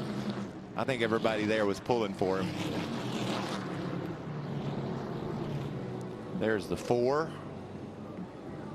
NASCAR champion Kevin Harvick. What a career it's been for him. And the news this week, he's going to do it one more time in the 29. The All-Star race, right? North Wilkesboro. He announced that on Race Hub this week. A lot of cool things. It's so emotional for him. I mean, everywhere he goes, people have these stories, and he remembers and reflects back, especially this place. I mean, Michael, you remember, I mean, back in 2001, what this place, that day meant for Kevin Harvick and those fans and the Dale Earnhardt fans. Meant a lot to everyone in this sport, especially the family, to see Kevin be able to do that in Dale's memory. Michael, you mentioned, was anyone going to come down pit road? And the only 2 trucks that I know of that were in contention would be Grant Enfinger, who had flat tires, and Jack Wood, who also had flat tires. So they are at the back of the pack, but they do have fresh tires. And I'm wondering, I mean, we see trucks moving around. Stuart Friesen slid up into the middle. I'm just wondering if with the fast truck that Jack Wood has and those new tires, could they become factors again? Got to do it in a hurry, and that's exactly what they're going to do. It might take another caution or two and another choose or two. The rookie, he just doesn't want to make a mistake here. Let's get a good clean restart and then go to work on them. Be easy to pull out too soon. Good news is no damage on Jack's truck. No contact with anybody. See what he can do with it here. He's good enough, found his way through strategy, restarts, and a fast truck, led a couple of laps. Now he's coming from the back. And look at that, John Hunter Nemechek on the outside and Nick Sanchez on the inside. You had to know that John Hunter was going to be a factor, and that he is. Let's see if the inside line can be more organized and keep it together here. They're tight down there, Jamie. Side by side. What a push. Remember, that 2 truck is essentially the same truck as what Jack Wood has in the 51. And he's out front. Now what does he do? You can't block both lines. They're just, it happens too quick here at Atlanta. He's going to jump up to the high side because he feels like that's the preferred line. Just don't try to play that game of going back and forth. Look at that push by the 19 of Christian Eckes. Pushes Ben Rhodes out to the front enough for him to go to the outside and get right ahead of that too. Wow, what a nice move by Ben Rhodes with a lot of help from Christian Eckes. There's Christian up there battling for the front spot. So strong early on. Had a pit road penalty. Relegated him back. Now Sanchez driving to the inside. Sanchez says, no, we've been through a lot. I want to lead this race. He takes it. Nick Sanchez right now to the point with Eckes right behind him. We've got a race on our hands now, don't we? Exactly what we have, Phil. These guys have found a way to make the bottom work. It's no longer appears to be that much of an advantage to be up top. You see John Hunter dropping back there. He'll get the push from behind from the 4. How about Raja? 3rd truck on the inside line. What a push for Christian Eckes. Raja Caruth, the rookie. Oh, up high. Are we going to go 3 wide? We've got trucks together on the outside. Caution's out. Through the middle of 3 and 4. Caution comes out. It was Hocevar and Grant Enfinger too, I think, got a piece of that if I saw it correctly. Yeah, Grant's coming down pit road. You see the damage to the 42 of Hocevar. Grant is on pit road right now with the 23 truck. A lot of damage to the right side of that truck as it goes by our broadcast position. See what happened here. Squeezed up. 4 trucks there kind of glued together.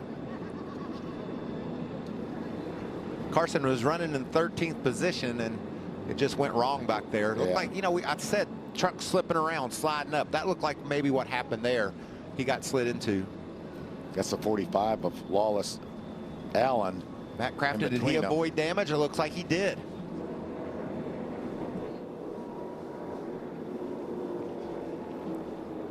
$11 laps to go. It's go time, right? Yeah. Oh, Daniel Dye, nice job getting out of the gas. Spotter called down and said, we got to go low. We got to crash ahead. He's able to pull low. It looked like Grant was already down on the apron. I don't think Grant was involved in that incident, but he certainly has damage. Let's listen in on the 2 and Nick Sanchez.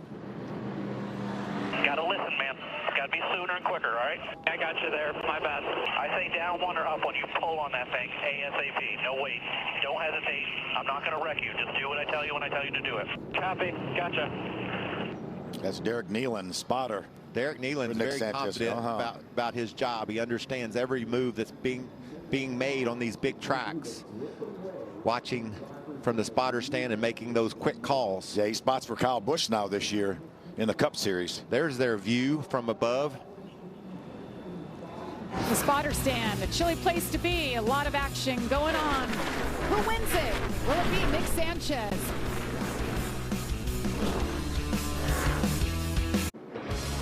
Now that's the seat right there.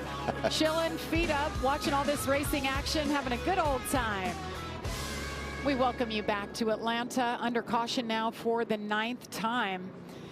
Things have gotten busy. We knew they would. Half of the race. We talked about that, Jamie. Every lap that goes by, they're going to get crazier, and it started on a restart at about lap 80 or so.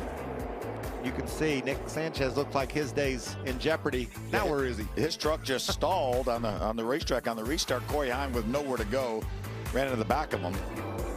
Dean Thompson gets squeezed into the outside wall. And then around goes Jack Wood off the bumper of John Hunter Nemechek, turn 2. But watch the driving by Christian Eckes slipping by there. Carson Hocevar squeezed into the wall. Yeah, our most recent incident, Matt Crafton might have got a little piece of that. 45 Lawless Allen as well. We saw the 23 of Grant Enfinger was already on the apron. Something had happened to Grant. It's been a wild day for Nick Sanchez, the rookie. His first experience here, and reminder, they didn't have any practice, didn't have qualifying here. So he's been learning as he goes, and they've had issues, but they've overcome, and he's our race leader. Fast truck. You see Jack Wood, he got back to 20th. Restarted back in the 28th spot after that spin we just showed a moment ago. He's cautioned, like he needed a caution, but the caution laps he doesn't need. He needs more time. Jamie? Well, Nick Sanchez, you called him the rookie. It's only his 3rd Truck Series race, and he did race back in Las Vegas where Kyle Busch was behind the wheel of the number 51, won that race, and so he did get, as part of Rev Racing and the KBM partnership, he got to sit in on a post-race debrief with Kyle Busch, and he said he learned so much from that experience and just how over the course of the race you need to make those adjustments to make the truck come to you. That was his plan coming into the race today. He said, I can't just be stagnant out there. We've got to actually build on something. He's been able to do that despite the issues that they have had, and you see him now leading. Yeah, Nick also told me that Kyle talked to him after that race in Vegas because he was racing around Kyle. So Kyle got a good feel for what he's capable of. He said, now you know, you don't need to overachieve. You know how good these trucks are. Take what you can get and just learn every lap. And I feel like he's really done that today. He has. He's really done a nice job of overcoming a lot of adversity. As we saw the damage Matt Crafton got on that incident with Carson Hocevar and Lawless Allen, but Nick has done a great job. So impressive in the ARCA Menard Series last year. Our champion, won a number of races. You know, he's won on a racetrack like this. At least at Talladega he's won, so he knows how to do this kind of super speedway drafting racing. Christian Eckes, after that near miss, up to 2nd. This is going to be quite the finish. I don't think that our record cautions of 9 is safe here today. I believe there's going to be one more. We're going double digits, you think? I think we're probably going overtime. Talked about Women's History Month being celebrated right there on that number 13 truck, and that's Haley Deegan in the 13th spot in the lucky number 13 truck. She really done a nice job. Keeping her nose clean, staying in contention. We're getting ready for a choose here. I wonder who all is going to go to the inside. Are the top 8 going to stay on the outside like they have? I don't think so. I think it's going to break sooner. Yeah, I do too. I'd be surprised if it goes more than about 3 or 4 before they start going to the inside. How about 3? Ben Rhodes said, nope, I'm going down there with you. Well, we saw that, Phil. They've already proven the inside lane has the ability to take the lead. It's happened the last couple of restarts, and so what changed? I think just the aggression level of getting down there and pushing is what's different. They were organized that last restart. Yeah. I think the first thing that changed it was the speed of Jack Wood. He got down there and really had a lot of speed and went there, and people said, well, if we get down there and organize properly, we can do the same thing. Amanda?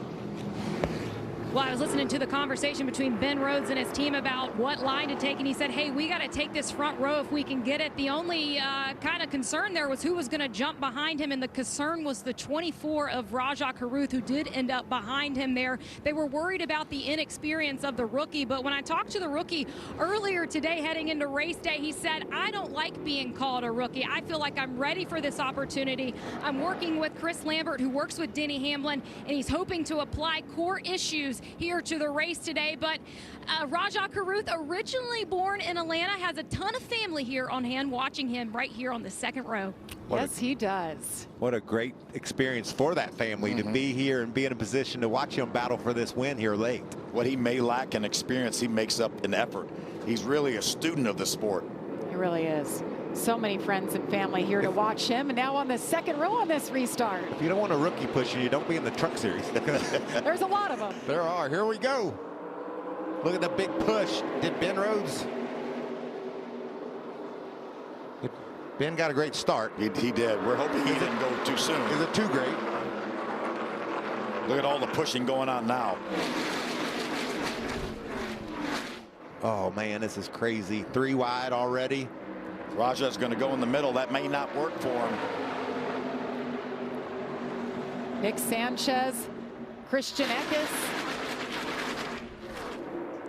What it must feel like for this young man to be leading this race at Atlanta. As he crosses the finish line, we've reached our Craftsman 5 to go.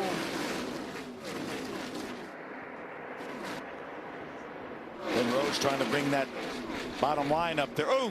Got a truck sideways right in the middle. That was Ben Rhodes. Yeah, big push that went wrong, but he was able to save it somehow. And now he's going to get ahead of Nemechek.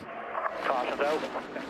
And caution is out for the 10th time. We do break the record. Now, officially, the most caution flags. And now I bet officially we're going to go into NASCAR overtime. Oh, boy. Carson Hocevar with no rear spoiler. Those are so difficult to drive when that happens. I mean, hardly anybody can drive. I don't know of anyone that could hang on to one of them like that, and Carson wasn't able to. That truck has significant damage.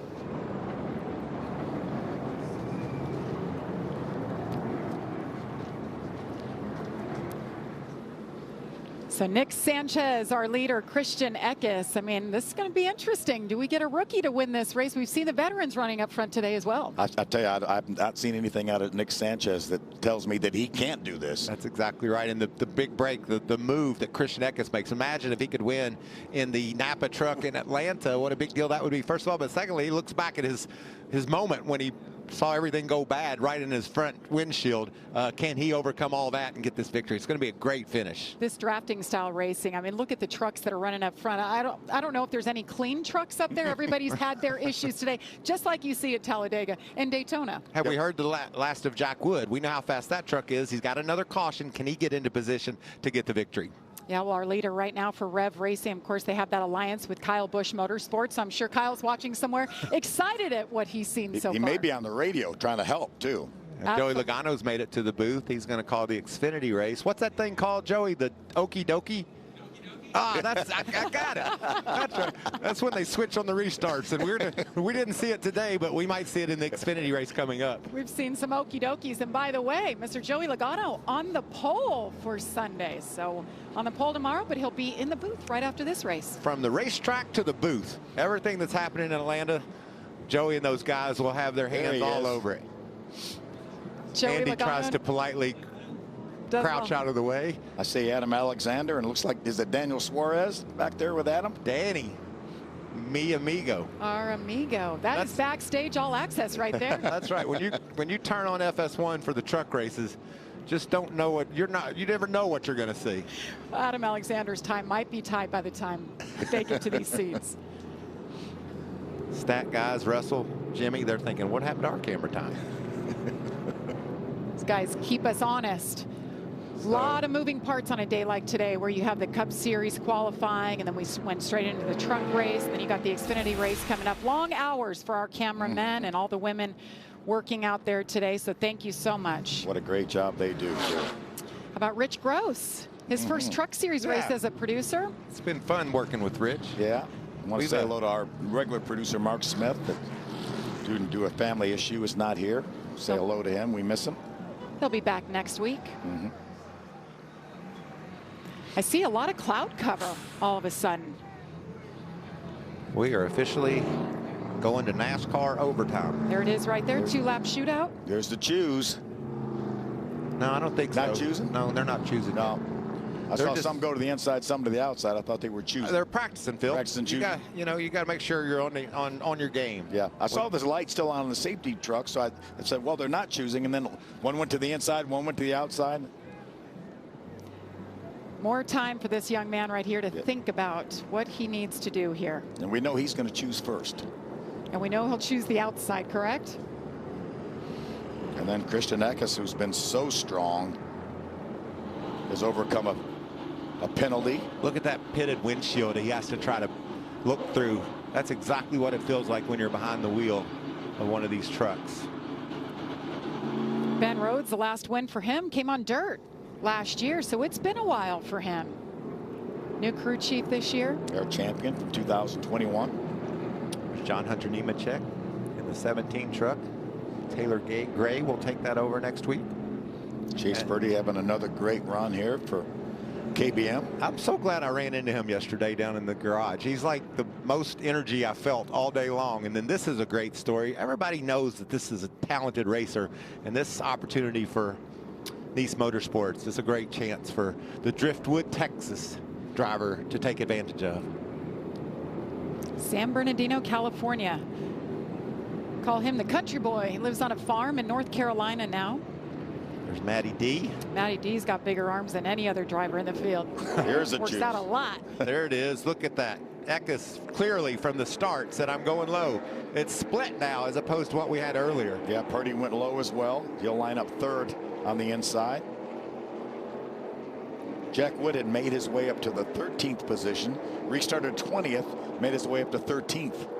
That is a shame that he's going to run out of time, but this might not be our only overtime. Haley Deegan back there in row number 7. Her goal today, we just need to finish. Yeah. Working with a new team, new crew chief. They haven't had the finishes the first 2 races, but they were high on the speed in this truck, and they showed it once again today. It's the 19 radio. All right, buddy. Bit of an adventure to get back here, but here we are. Front row. This is your race. Do what you do best.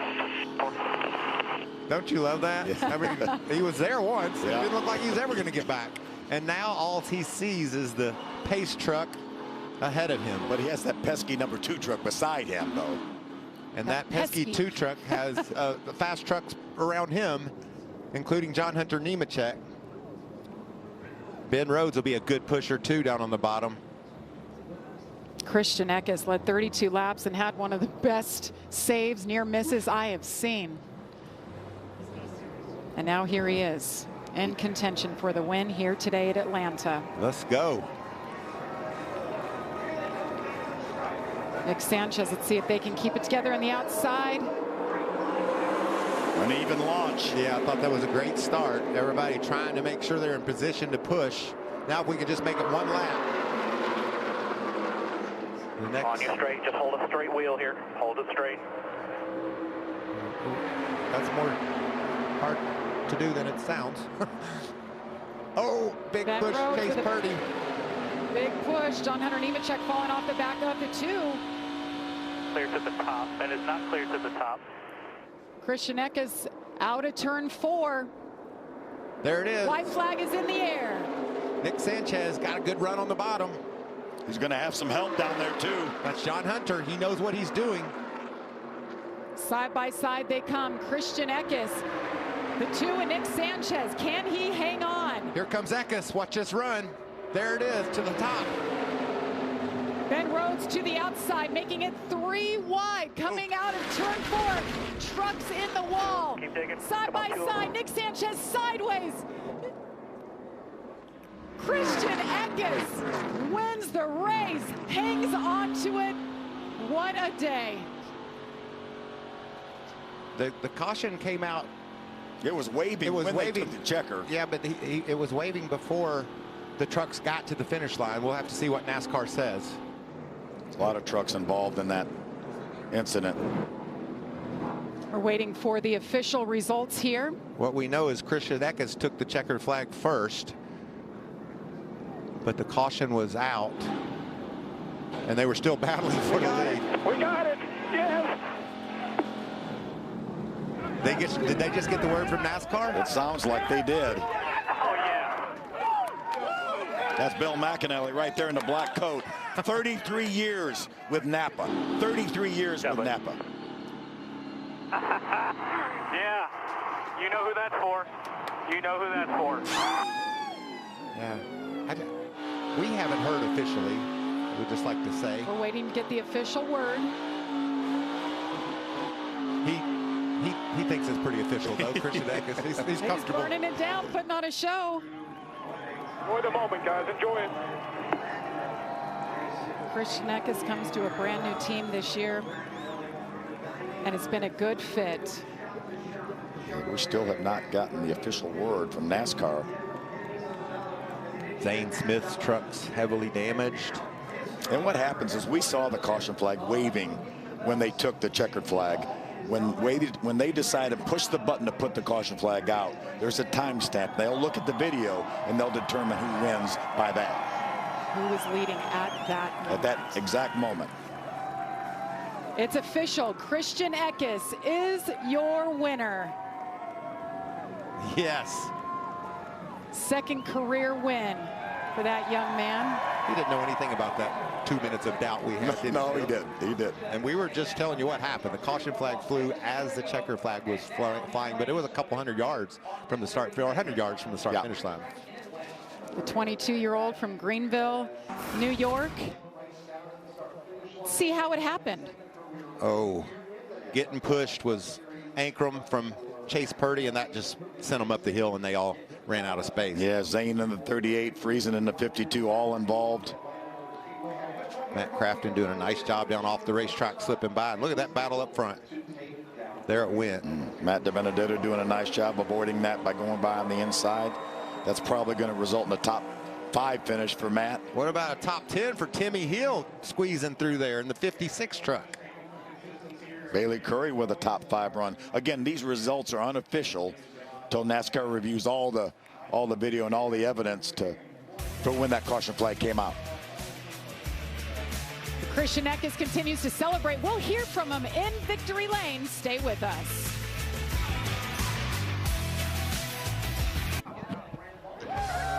And for the second time in his career, Christian Eckes finds victory lane. What an eventful day it has been for him, and our Amanda Busick is with him.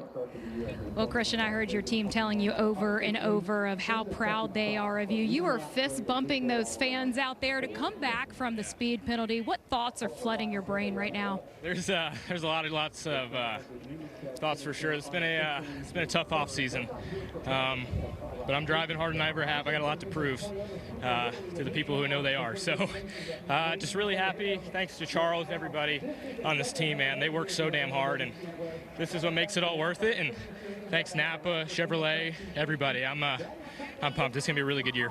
Second career win for Christian Eckes.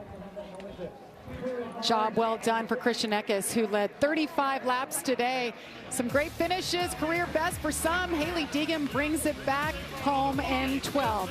Thank you so much for watching us here today. For Phil Parsons, Michael Waltrip, Jamie Howe, Amanda Busick, and our producer Rich Gross, I'm Jamie Little. We'll see you next week from COTA. Now, let's go to Charlotte. It's time for race day. Here's Shannon Spade. Congratulations, Christian. Congratulations.